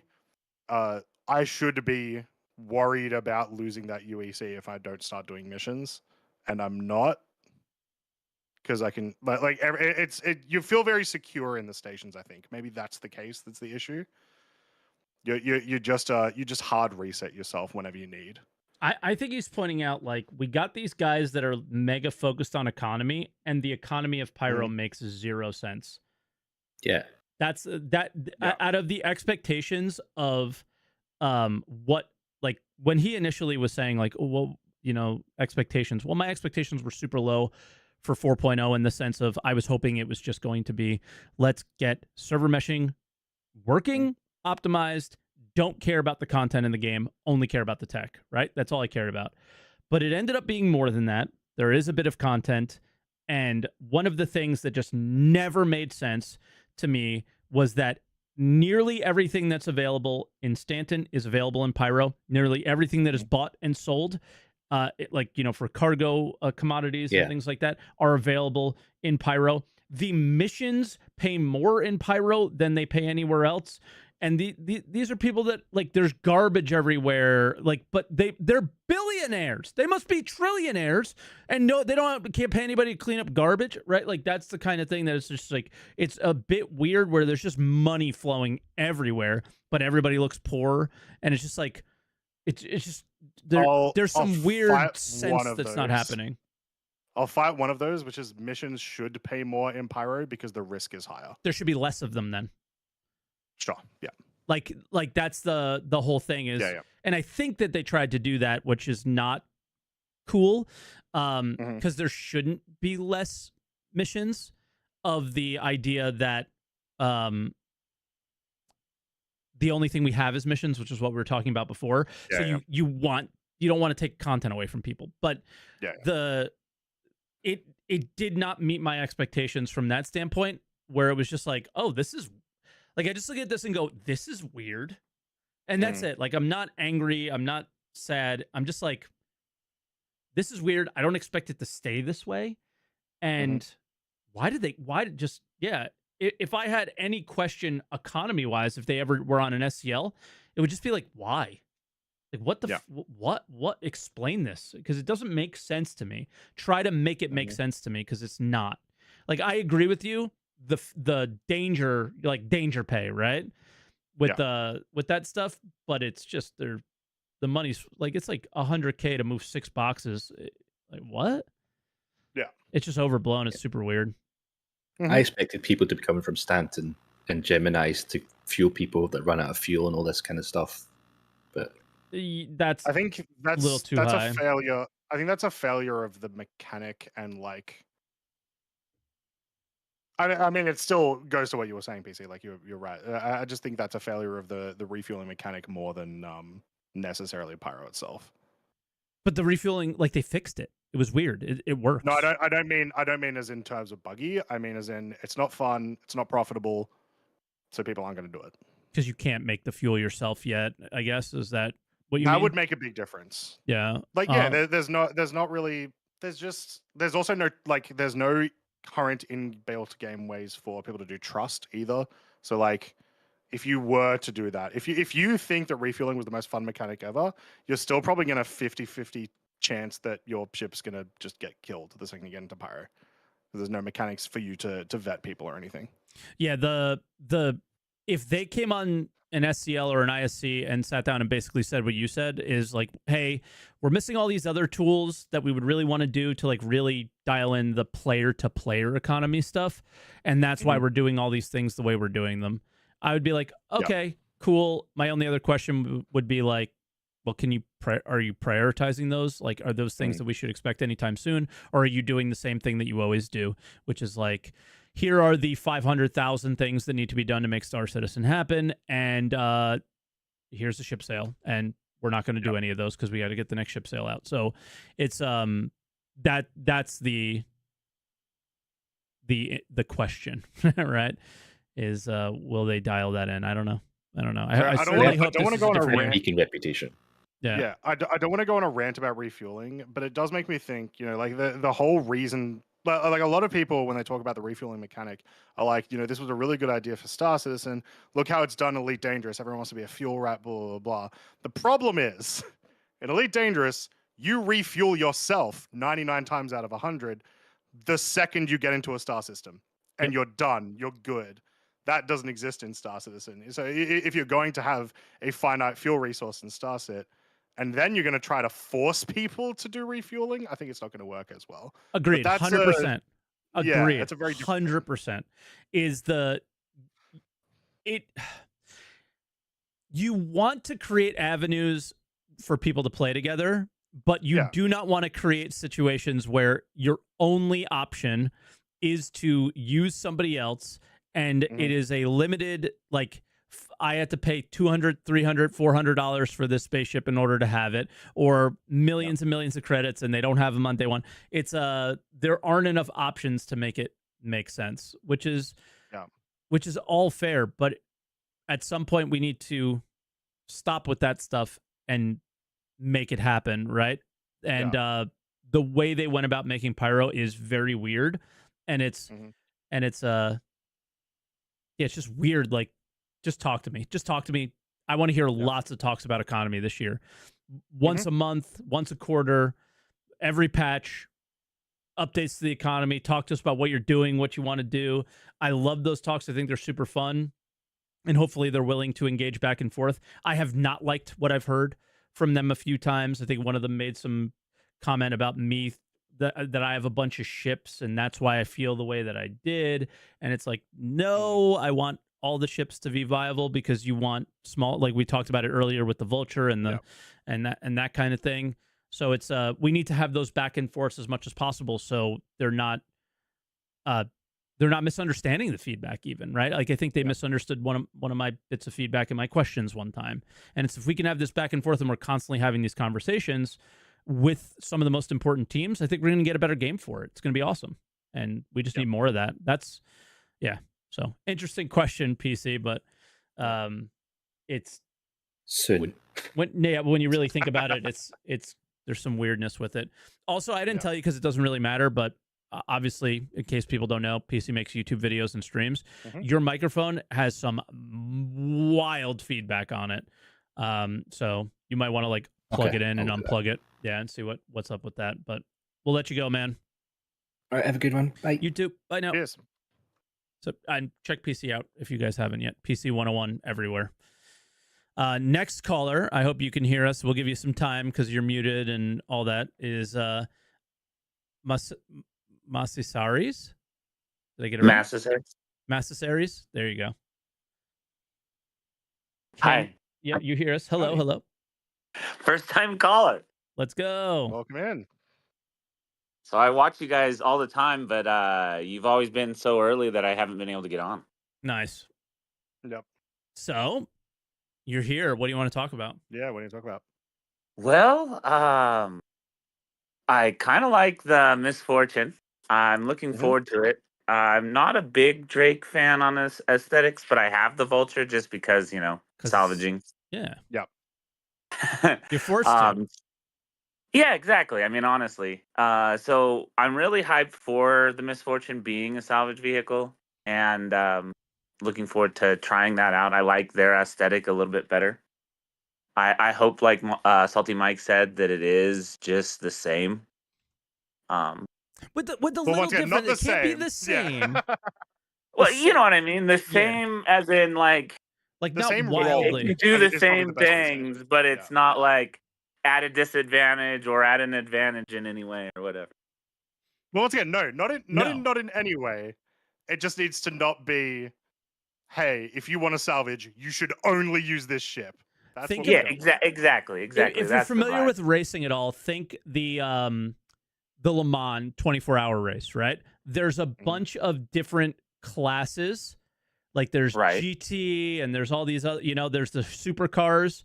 Like as long as we're in the same class of ship and it's not a GT car that races like a supercar, I'm cool. Yeah. Exactly. Yeah. And then I hope that it is just one laser that's size 2, but I hope that size 2 equivalates to just the same as the 2 size 1s together or whatever. Well, what's interesting about salvage, I'm not sure if a lot of people are aware, it's one of the only times I've seen them really do this, is you have a size 2 laser on the reclaimer, but if you were to put that laser, it's the other way around.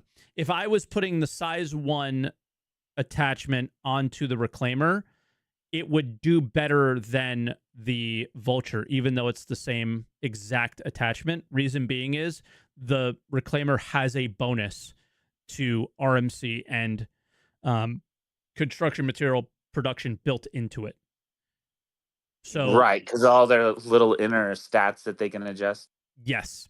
So that existing could be something that they could do to dial this Misfortune in whatever direction they want to go. Right? Right, exactly. And honestly, I like the idea of only having to deal with one instead of trying to aim with 2 lasers and messing around with that. That's true. And I didn't really think about it that way. Yeah. There's also, you might get punished. That is because you've now got 1 laser that can break opposed to 2 lasers that can break. Or right, exactly. The mechanic of spreading them out with the Vulture and salvaging faster because you have more diameter of your laser that's being used. So lasers. Right, higher width because you can like set them side by side. Correct. Yeah. Move them around a little bit more. Yeah. I just hope that it does have a tractor beam so that you can still kind of move stuff around if you need to, or. I'm very curious. Like, will this thing have a tractor beam, like one that the pilot seat can manage on the outside? There's so many questions still with this. Could that be what that little thing is on the left? Just like a very basic tractor beam? Could be. Either that or like the shattering thing. Like, I figure it's one of those. It has to be something. Yeah. Hard to say. It's there's so many answers that they give with these are the 2 best sneak peeks I've seen in a while. It answers so many questions and creates 10 more. So whenever the ISC happens, like everyone's going to be glued to it to be like, what is this thing? Cool. By the way, guys, here's the Misfortune. It's a 4-wheeled ground vehicle. Yeah. Oh shit. Okay. Right. We're all just talking about it's not even the Misfortune. It's just some other. Yep. It's like, oh, this is the Misfortune. This is something else. Oh, wait, what? So yeah, and I don't know if you guys noticed also, I like the interior view they kind of sneak peeked. Yeah. In the interior, you can see through the windows the cargo grids there. so you can kind of see interesting. that your cargo's there. Well, assuming it is a cargo grid. Well, if it's the same view, if you look at the outside view and the inside view, Oh yeah, they're Yeah. the same. You know, I know. It's just one's the back side of Ooh. it. And I'm just stating, like, assuming with 100% certainty. Oh, that those are actual these are cargo cargoes. grids. Yeah. It is Yeah, I mean, 99.99% a cargo if grid. you look, I'm just yeah, being devil's I mean, 'cause advocate. if you That's look at all. all the new ships, if you look Yeah. at any of the new ships, that is exactly what the cargo grids look like. They have the Yep. same like pattern on it. Yep. We don't know if it's a conveyor belt or whatever. That Yeah. will But be that is so most cool. definitely a cargo grid. Yeah. I feel like this also probably lends more to the idea of it being like extends out, because otherwise, why do you have a window to look at a wall? Well, Yeah. like I said, You know if what I you mean? you can see around it, so you have the ability there, and if you see, there's the crafting panels. Yep. Like Yeah. you have it up on screen and stuff. So you can see that that's where you craft like a multi-tool or whatever. I'm sure that it'll have the same functionality, and it's got the buttons there for kicking it out of the buffer. Yeah. Yeah. So it gives you the ability to look through those windows and say, okay, I got this many on the system. Yep. And that's also what I think brings credence to the whole, like, it might be a conveyor belt system, because you can just see it coming out and know, okay, I have this on there. And I would, like, unless there's maybe a panel, maybe you use that above window panel thing to control some kind of tractor beam and move it.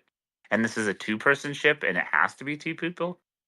But the problem with all that and how it, like, that's what I'm worried about, though, is if they go the exact same size as the Vulture, but it's all automated and I never have to get out of the seat.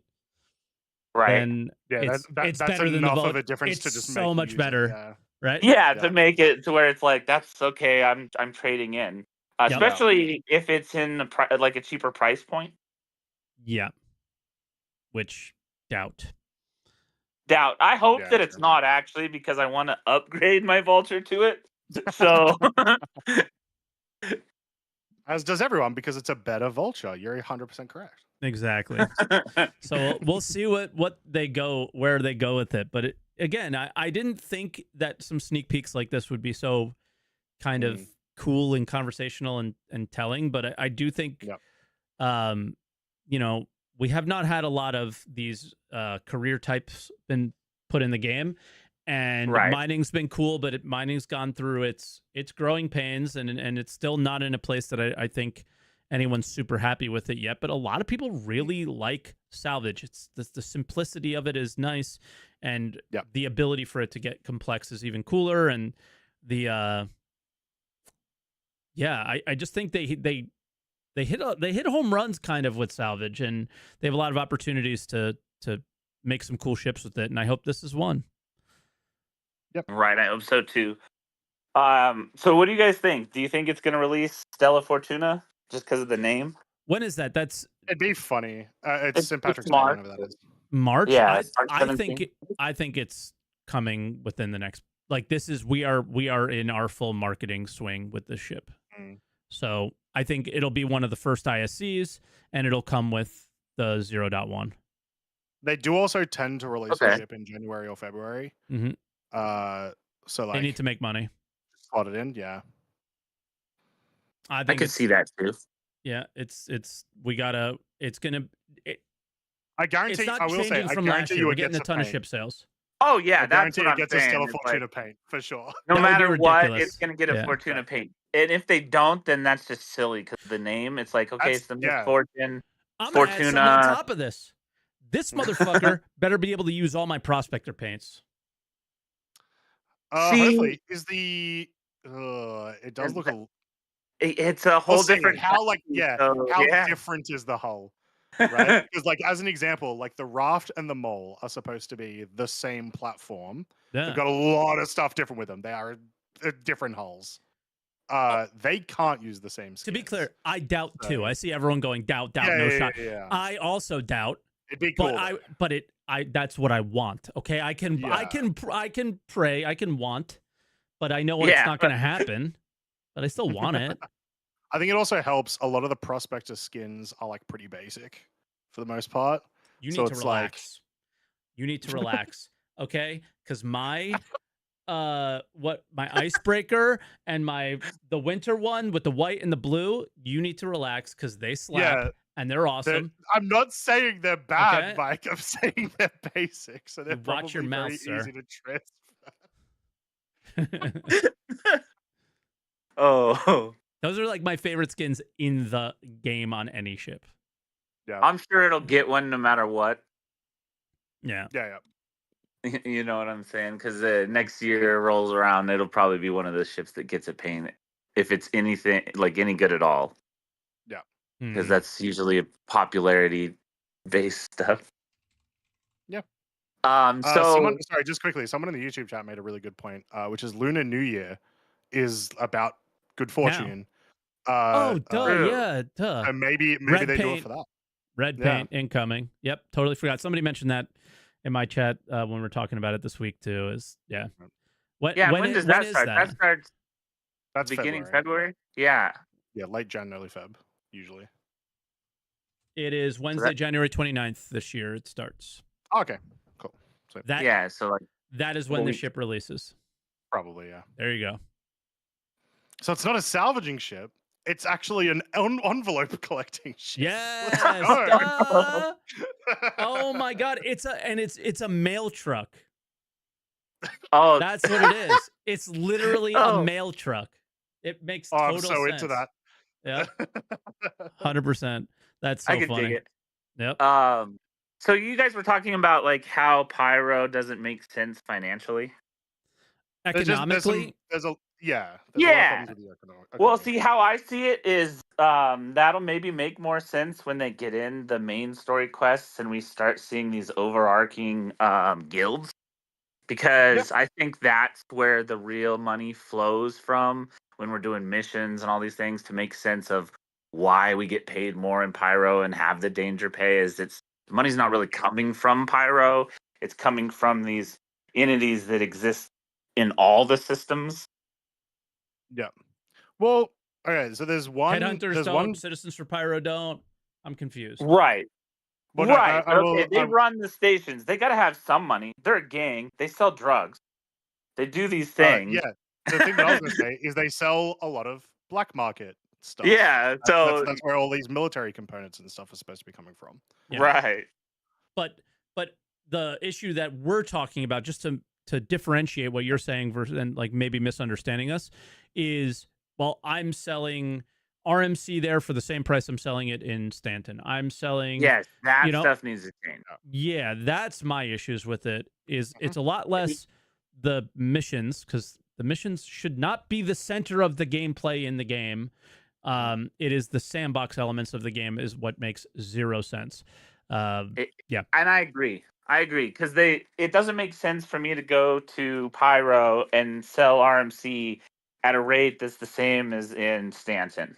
Stanton is an industrial powerhouse. It makes sense to extract from Pyro and bring to Stanton. That's what makes sense to me. Or maybe even vice versa. I'm 100% going to fight you on that. How? The way that I see it is Pyro should be paying more for RMC and whatnot, because they're not allowed to legally trade in Stanton and whatnot, because they're all criminals. So they have to pay that extra price for RMC in order to survive. Oh, well, that's the easy thing to argue against you with, is RMC can be found in Pyro, though. So it's not like the RMC comes from Stanton. The RMC is the so just let me try and make it clear. Right, we all know the story. We all know the story of Pyro. The story of Pyro is there's a lot of resources there, and they're the highest end resources. They're the most valuable resources, right? But who needs those resources more than anybody? It's these industrial powerhouses like ArcCorp, Microtech, Hurston, and Crusader, right? Because they're doing all the industry. So the raw resources come from Pyro to Stanton. So the demand and supply. You're in Pyro, there's a ton of supply, less demand for these resources. Therefore, the price should be low. there is no supply in Stanton for these high-value resources, and no supply, or I don't think I said it right, but there should be a ton of demand for the high-value resources in Stanton and no supply of it. Therefore, the prices are high. That is not what we currently have now. It's basic economics that do not exist in the game. So it's very easy to argue against you guys with this. That is assuming that players are the only economy within the lore of the game. Well, and they're not. We know they're not, but it doesn't matter. It's just simple economics. The stuff is here. No, it does. There's no factories. Because the stuff is there. There's factories, right? Yeah, except also part of the lore of Pyro is it was no longer profitable for large businesses to mine resources there. So you would assume that Stanton is no longer purchasing resources from Pyro. They're now purchasing it from XYZ location where other people are bulk mining those sort of things, right? I will say as well, I think the specific example of RMC is probably a bad one because RMC is available practically everywhere. And so it's like, yeah, sure. Like Rysite's a fine example for us as players to sell to like both industries and these other reputations, other factions. What I would say is those factions, those criminal factions, probably still need to pay a higher rate if they want those materials, but they probably have a significantly worse demand, like amount demand, right? But again, the supply is there and the demand is lower. It's just simple, like the price would be lower. It wouldn't because they can't trade legally. That's the biggest thing. That is the biggest thing that changes all of this. Because they can't trade legally, they have to pay a premium. For the end product. For any parts of the product, if they're wanting it. Like if someone wants to, like in your example, Billy the criminal mastermind wants some Rickite, right? If he wants that Rickite, for whatever reason, CRG decide that he wants that Rickite. It's in his backyard. It's in Billy's backyard. Then he's not paying for it. He's not asking you for it. That's not a thing he's going to want. So that's an irrelevant point. You're not going to sell it to him at all. Okay. Billy isn't the one doing the mining, though. Billy is the criminal mastermind. Mm-hmm. So Billy is buying it, but he's buying it from miners who live in Pyro, and they can't get a good price because they can't sell outside of Pyro or whatever the example that you're giving. So they're selling it at cheap. It's not they can't get it. It's not they can't get a good price. They can't get a price that is going to be insured by safety. They're not going to end up getting murdered when they come and do the. Can I real world example you? Thingy? Yeah. Now, please, guys, I'm going to preface this with no comments around any of this stuff. We're not going down this route. There are sanctions on Russia right now for the reasons.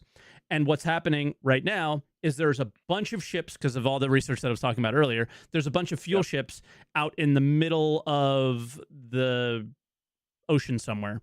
And they're all illegally trading to get through these sanctions from China or from Russia to China, I think. And China is buying the fuel at a lower price because Russia can't do anything but sell to them. So they're leveraging that. Yeah, exactly. That's what I'm saying.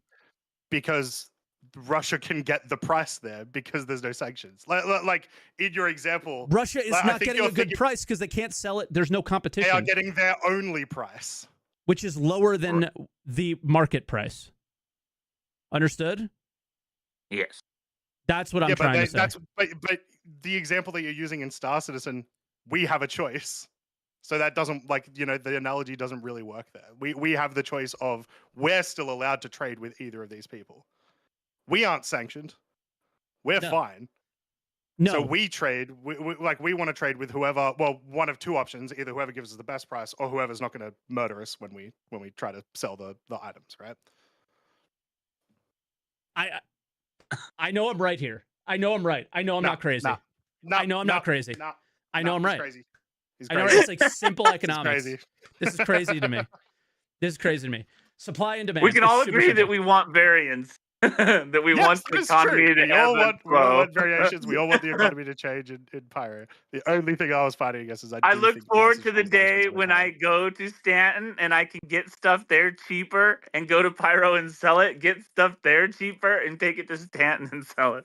And what would those things be? Yeah. It doesn't matter as long as there's some kind of variance. where it can change. Yeah. The argument I'm making is raw materials would be cheaper in Pyro, and the finished product would be cheaper in Stanton because supply and demand. One thing I was going to say is like there should be some items, like for example, food that I imagine is very, very hard to get in Pyro, right? Right. We have that, which is kind of cool. Yeah. We have that, which is kind of cool. But they did the same thing where they, for whatever reason, they did this weird thing where both systems have very similar prices, and you could buy and sell in both systems the same product. And it was, if anybody has noticed it, I think it's not processed food, but there's two types of food now, and one of them is 17K, and it's like, really good food, and that you're buying in Stanton and selling to Pyro, but the different, like, it's just they've done it very oddly. And not human food bars. There's another one, and that's the thing that we're pointing out is like there's just very common things that are not happening in the game that are just odd as hell. And I don't know. There's also like when we were talking about the topic itself, we were talking as well about like you go to a contested zone, you get deleted, and then you just put 20,000 UEC into the thing, and you're essentially fully kitted with a P4, all that sort of stuff, right? Right. That sort of, it should be less of those things should be available, right? Like I actually wouldn't be surprised if these systems only had pistols. That's it, right? Pistols and and daggers, very, very basic weapons that you can buy, and then everything else you've got to loot or you've got to bring over from Stanton, that sort of stuff. Well, see, I don't necessarily agree with that because any gang or environment like that, well, you got to build rep with them in that case, right? And I think Croncy would be. I think Croncy that's what I want to see at is a the basic rep level side, where it's like you got to get up in them to get the higher stuff. You can't just go to the basic market and say, "Hey, I want all your best guns." Yeah. Oh, and the commodity I see in chat is called fresh food. It's a new commodity. So there's processed food, which is like crappy food, and then there's fresh food, which is like you don't get fresh food in Pyro because they can't grow it or something like that, right? So the fresh food is, again, lots of it in the Stanton system, maybe less demand, but there's tons of demand in Pyro. So I would be selling that at a premium in Pyro, but I wouldn't be able to sell it at a premium in Stanton.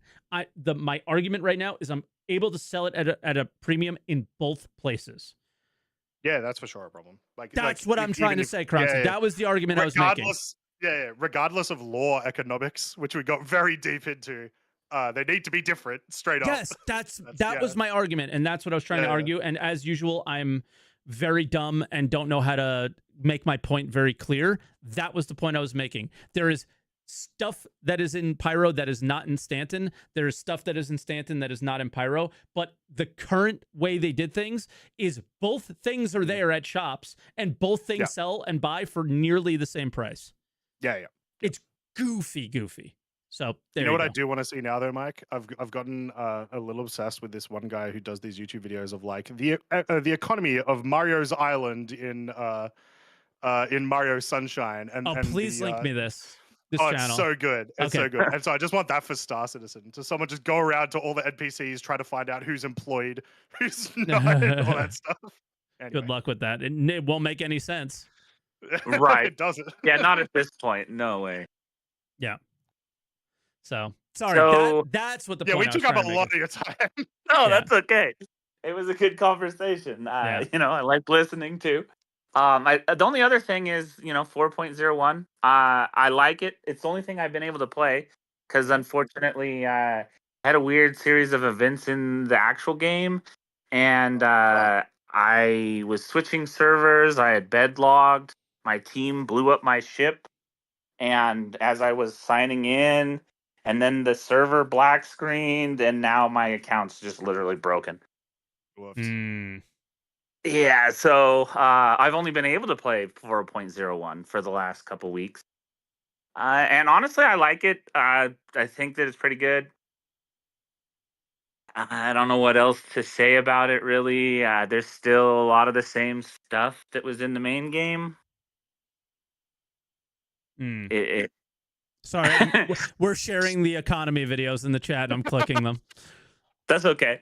I hope that it cooks a little bit longer, even though I want it to come out, because I'm hoping that when it comes out, it like the soft reset they do when they patch fixes my account.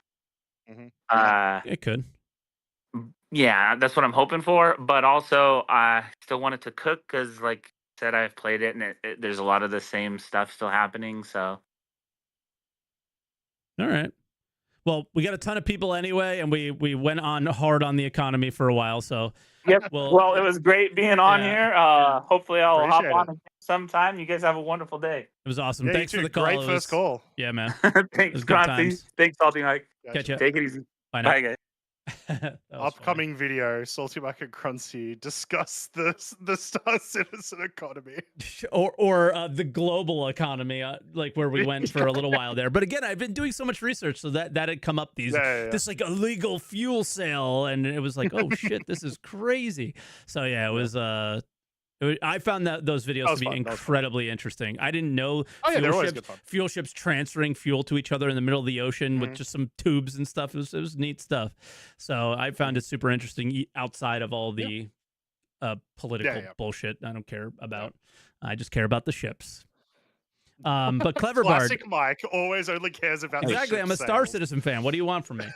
So Clever Bard, you're here. What do you want to talk about? And please don't say global economic issues.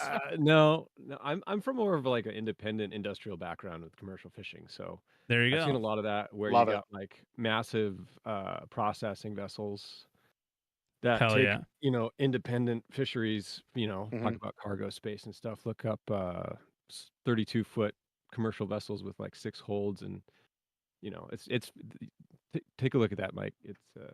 That's but you have to give me more detail. That seems like it's a hard search the way you said it. Also, are you close to your mic? Can you turn your mic volume up maybe a little bit? Oh, is this better? Well, much better. There, yeah, thank you. I have a directional mic, so I'm talking right into it. Gotcha. Yeah. So look up Bristol Bay gill netting, and you'll get a bunch of videos from that. Bristol, you got what? Gill netting? Bristol Bay, Alaska. Bristol Bay. Okay. Yeah.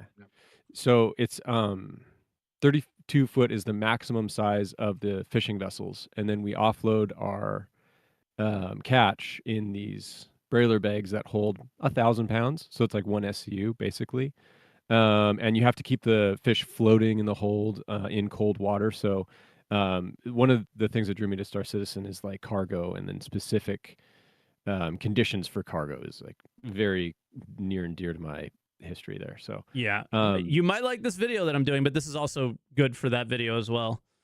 Yeah, there are a lot of guys who try to make social media lifestyle out of showing what that looks like. So there's plenty of footage for what you're looking for there, and it's relatable.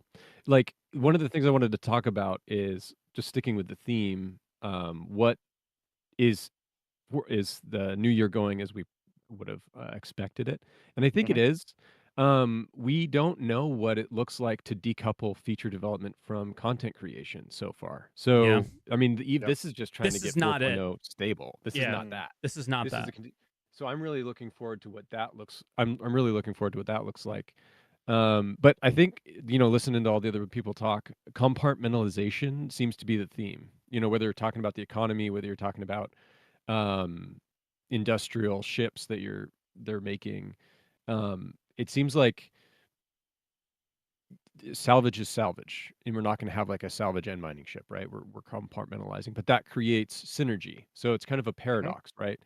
And like Pyro and its economy, where I see people not understand this the way that I do. So I want your guys' opinion. Maybe I'm way off on this, but Pyro isn't profitable for the massive resource extraction of like interplanetary industrial organizations, but it is profitable for people who are independent and individual. It's the same that, so like, Pyro Amalgamated already cleaned it out.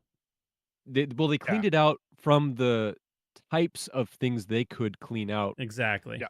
And then what's left is valuable, but it's only extractable from individuals. So I think that's where people lose it is they say, well, because a massive corporation isn't profitable there, how could I, as an independent person, be profitable? It's like, well, in commercial fishing, you've got a tide and you've got the fish, and they're on this tiny stream, and you got to be kind of lucky but kind of smart, and you put your net in the water at the right time in the right place, You could make $10,000 in an hour, but if you're not, if you're a massive corporation, that's just not. You can't do that. It's not justifiable. And you got pirates, and you got solar flares and stuff like that. Yeah, the way that I think about it is like, like years ago during all the big gold rushes, like worldwide, you would have sometimes large organizations or whatever, come in, fully just bore out these places and just get insane amounts of gold. Nowadays, people will, buy those locations that people haven't been to for ages. You got Gold and just Rush sift through the rest. show. That's basically the whole show, literally, right? Exactly. Alaskan Gold Rush, great TV show. Yeah, and they make a bunch of money. Obviously profitable for them, not profitable for a 100, 200 person organization or whatever. And so I guess what I'm hoping for in 2025, like, what is stability? You know what I mean? Because they keep on talking about we want stability, and I think people will, and I've heard you say this, Mike, and Croncy, where don't work on new, don't fix the old game, make the new game, like make the game, right? Yeah. And I think it's just a bunch of spaghetti code at the moment. Nothing's We're really not playing compartmentalized. SC right now. No, but I think what people might want from that is to just make the features, and they're all interconnected and they all depend on each other. But like, for me, stability isn't just playability, and it isn't just gameplay. Like, stability is perpetual. You release a patch, you're not going to break transit. You release a patch, you're not going to break missions. Yes. You're not going to break character movement. Like, getting these independent things that should never break, never get even touched by the new code. But right now, it seems like, for the past 11, 12 years, every time we release a new patch, everything breaks. Everything. And they need to take as much time as they need to compartmentalize these systems. And I think we saw a little bit of that hinted in the ATC refactor that they didn't do for the cargo 3.24.2 or whatever. They were saying we need to fix this instead of like mend it. Exactly. Rip it out and start over. I think that will give them the ability to then integrate the new things together. So, and that's my 2 cents on that. And then the last thing I think is, I think they've got a lot more ships done and in the pipeline ready to go than we're used to. Maybe. I think they have a lot of ships ready to go. They usually sell when they're ready to go. But I think they've been holding some. So if you go over the monthly reports from last year, there's still missing ships that haven't been released. Gotcha. Oh yeah, that are either done or like were being unannounced. We don't know the names. We have no idea what's going on. Okay. With them. Yeah, it is possible to release ships. It is possible some of them got canned. Like we may be in the world where like they previously only canned ships like in the concept stage. Or sometimes white box. There is a world where maybe we're at the stage where they start canning ships that aren't worth it once they're like done. I don't know if we're that far ahead yet, but maybe it's a case. I would start getting used to that as they're, they got really fast. I think it was the C1 or no, it was the Zeus. They did in a single year. That was relatively. And the Spirit, the Zeus and the Spirit, they did in single years. Yeah. I'm part of the 1% that thinks the Ironclad's going to come out in Invictus this year, but that's just me. We'll see. It's a big box. So Invictus is like 4 months away. That's too soon. Sorry, I'm thinking IAE. Yeah. Yeah, the pipe maybe I'm part of the 0.1% then. Yeah, you're crazy. Super crazy, bro. But I do think they have a lot more ships done. I think they're getting a lot faster at ships because definitely with the changes to the corporate that are going on, I think it's interesting how marketing is going to shift, and as marketing has shifted in the messaging and with the direction of the game itself changing to be more of a game. I think things are getting more efficient and they're getting better at that. And I think they want to be. 2025. I think they want to be, and I think they need to prove that they are. And I think 4.0.1, like you said, the expectations should never have been that. I let that creep into my mind a little bit, but it never should have been. It's just getting it not a disaster. Yeah, not broken. I've had an amazing experience with 4.0. Like, I've got 3 missions that work. of the 9 that are available, and I just do the one mission that makes me 44K, and just trying to build up to whatever. Mm-hmm. I'm only had one day where I couldn't log in. It was stuck on a loading screen, and then after, maybe I'm part of a smaller percentage, but I'm really happy with how 4.0 is released, and I'm looking forward to all the content in the next year. Yeah, I'm just going to stick to salvaging and mining, and I won't have any problems. It's anytime I go to the patch notes and try to test something, I'm like, yep, that didn't work. Oh, that doesn't work. And that's the only time that I run into these like major snags is around the mission refactor, which is very clear that is not done. And hangars and transit, the two things that need to be reworked and not band-aided anymore. Those are the ones that's all the snags that I'm hitting. Inventory, which is one they haven't talked much about and need to really dial in. ATC and transit and missions. That's it. Mm-hmm. If there's one thing as far as like changing the current game, that I'm really excited about is mining and getting all of the asteroid to be just one mineral. Yeah, gold, and then you find a high quality, super high quality gold, but then you mine it with a bad laser and you overheat it a little bit, and now you didn't pay attention. Now it's poor quality. Oh no, you can never get that quality back. So you need the best So the other thing I was thinking about is density. So you have to use a different laser for different densities, right? That could be a thing. You could be specialized for ice, which needs really, really gentle laser. And you got titanium, which needs this massive amount of heat. Anyway, I'm really excited. I think they should push that as soon as possible. Agreed. When possible it's hard to say. Well, I mean, just change all the different percentages to 100% gold, 100% this or that. I think they're doing it in the right order.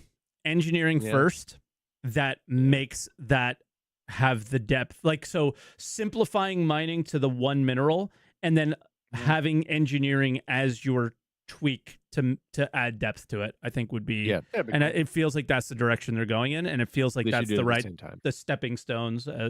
Well, it might not be possible to do it at the same time because it's like you're right. Yeah, test engineering first, add the depth to mining second is probably their path, and that would be nice. I'm not even talking about the depth to mining. Just change it to just gold. I mean, maybe that'll change the economy too much, but just one commodity. What economy? It doesn't matter. Yeah, no, that should have been in already. I feel like if that was the direction they wanted to go in, they should have just done that, and I don't think it would have mattered.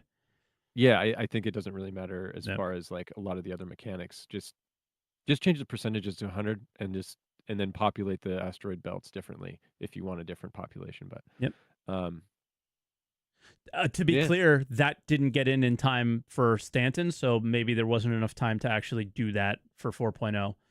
The dev who does that was in my chat and said we didn't have it ready for Stanton yet. So like the idea maybe that's where the dense in the center and light on the outer rings. Yeah, it sounded like that was something they actually wanted to bring. They might as well refactor the content of the asteroid itself, and not just the distribution, because they're switching that anyway. Just get that in. Yeah, for sure. And maybe that's why we're not seeing the differentiation between pyro as well, despite seeing scorched material in bunkers in Stanton, which it should never, ever be. No. But that's, again, compartmentalization. It not never, ever, but super rare, yes. Yeah. Sure. Super rare, yes. Pirates might have them because they're coming over. Anyway. Yeah. I don't want to take up all the time. I think there's another guy that came in after me.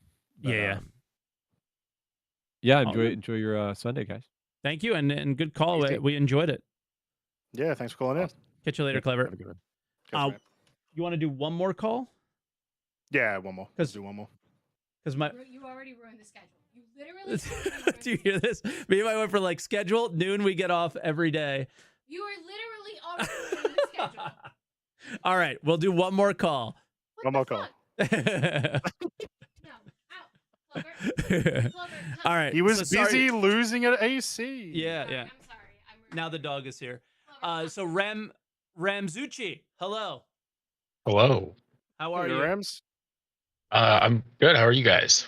Fantastic. Wrangling a dog. How are you? I'm making it. I'll try and be quick. I don't think my thing's really that interesting. But I was curious, like what you guys would think on I guess let me say I am a rather new player-ish. I've almost had a year. Okay. And like my big complaint this whole time, I think, has been they need to serve. Basically, what they're starting to do, which I'm kind of excited for, is they need to get one good stable server.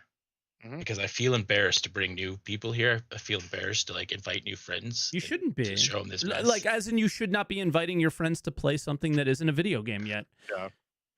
That's right. I mean, that's fair. You're a bad friend. If you do. That's true. My friends got me into it. They're bad friends. Bad friends. For but to get, a stable server, and then to have a more, what they're doing with 4.0 basically. And the next iteration, I think the next most important thing, and this is what I'm curious about, what you guys think is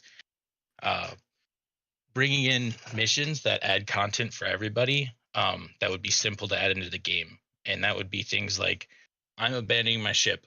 I'm going to put it up and you can pay me 10,000 UEC to get to the location. Here are the components on it. So if you want to come get the components, scrap it, whatever, you can pay me this 10,000. It gets the ship off the server and someone can make a profit off it. And I make a profit off of it. And, so that's, here's the problem. You said easy to implement.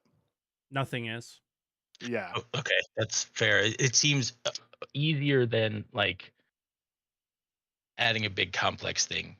Maybe I'm wrong. I could be wrong. Well, that's like, they haven't really added a lot of complex missions, really. Right. The most complex mission is probably like within the dynamic events, and it's maybe Siege of Orison, I would argue. As in just like has a lot of parts, a lot of moving parts throughout. There's no the way that Jumptown was hard. Correct. Yeah.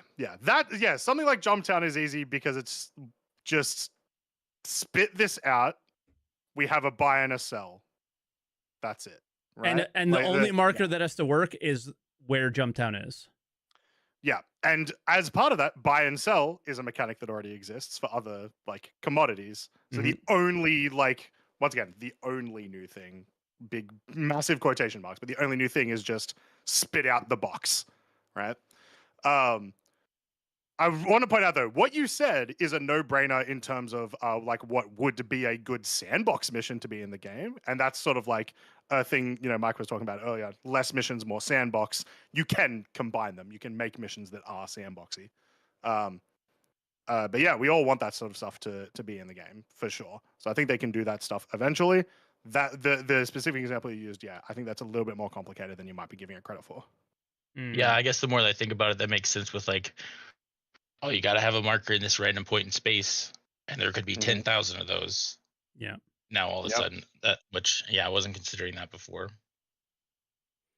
I think as well, like to even lessen your concerns, though, like you said, like you want them to have one server that's working well. Server meshing is supposed to be that, and for 2 days it was, and like we can see that working. We just need it to work in like long term, right? So once again to the bottom, 4.01 living up to the expectations. It's not in terms of stability of servers over long periods, not really yet. And hopefully it'll do that before 4.1, and then you'll feel less embarrassed about inviting your friends over to play a game, and some things kind of work. Yeah, I mean that's the goal. We all want the game to succeed. That's why we're here, and I want to invite more friends so they spend money on the game so it succeeds. But I don't want to be embarrassed about it. Yeah.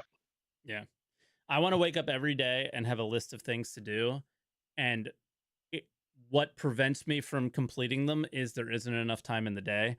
Not that the game has punched me in the face 30 times and prevented me from doing them. Right.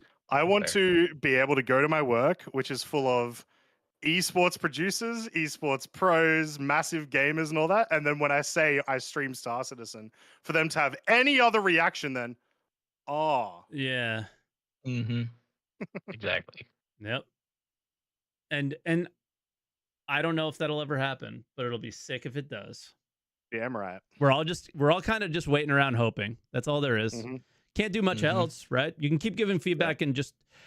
My favorite thing about streaming and talking about SC is not talking about the game itself and what I don't like about it. It's talking about other games and other experiences that I've had that are comparable, that are so fun, and how if they were in SC, they would be 10 times more fun than the experiences I had in those games that I played. Yeah. Right? It's SC definitely has its moments too with like 4.0. Me and my friends, one of the first things that we did, the servers were working at first for us. We got in and we're all EVAing into one of the new areas. Yeah. And there's like other ships shooting above us, and it was just one of the coolest experiences. All of us just like going into this place together. Now imagine if all that stuff like mattered. Right. Right. Right. And worked consistently so that you could do that the second day or the third day as well. No. Right. How sick would that be? No. Imagine if that got not boring, but that was like a commonplace. Right? Like that's where the game could be, and it could be really cool. I mean, like for me, just doing like crazy big salvage and mining group stuff together, and it's just moving one box from one person to another, but the impact that can have at some point in the future is so cool. And that's why we're all here. But I think that's a good place to leave it. Again, me and the wife are trying to like make a schedule to get out of these ruts, and I think she forgot it was the podcast day, so she came in and was just like, yo, hello, because she would normally do that on the normal stream, but I think most of you guys haven't seen Emmy come on and give me some crap before, so that's kind of funny. But I think that's a good place to leave it. So I know there's some people in the waiting room, but I would normally be cutting us off around now anyway, because it's a 2-hour mark. So yeah, but Ram, so, thanks for the call, Rams. Appreciate it, man. Yep. You guys have a good one. All right, catch you later. Bye now. But yeah, I think that's where we leave it, and just finalizing. I think expectations should not be high, and I hope, but I hope we hear what our expectations should be very soon from them. Right? Yep. I hope that's like their initial communication is, this is how we're doing things right now. Here was the letter for the chairman. Here's how we're implementing it. And I hope that's what we hear. I hope that's the first ISC, and the first ISC isn't here's the misfortune, right?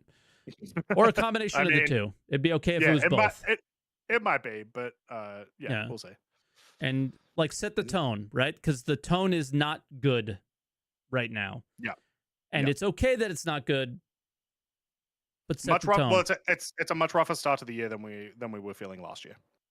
Yeah, because I don't think we got a patch. We didn't, but we were all on the sitcom hype still last year, like the new feature hype. Like, hey guys, Squadron 42 is almost done, so that means everyone's going to be working on Star Citizen, and it's like, okay, give them time. They're all working on it. They just made this change, and it's going to be good, guys, right? And it's like, I don't feel that anymore. I feel like they did server meshing. It's out.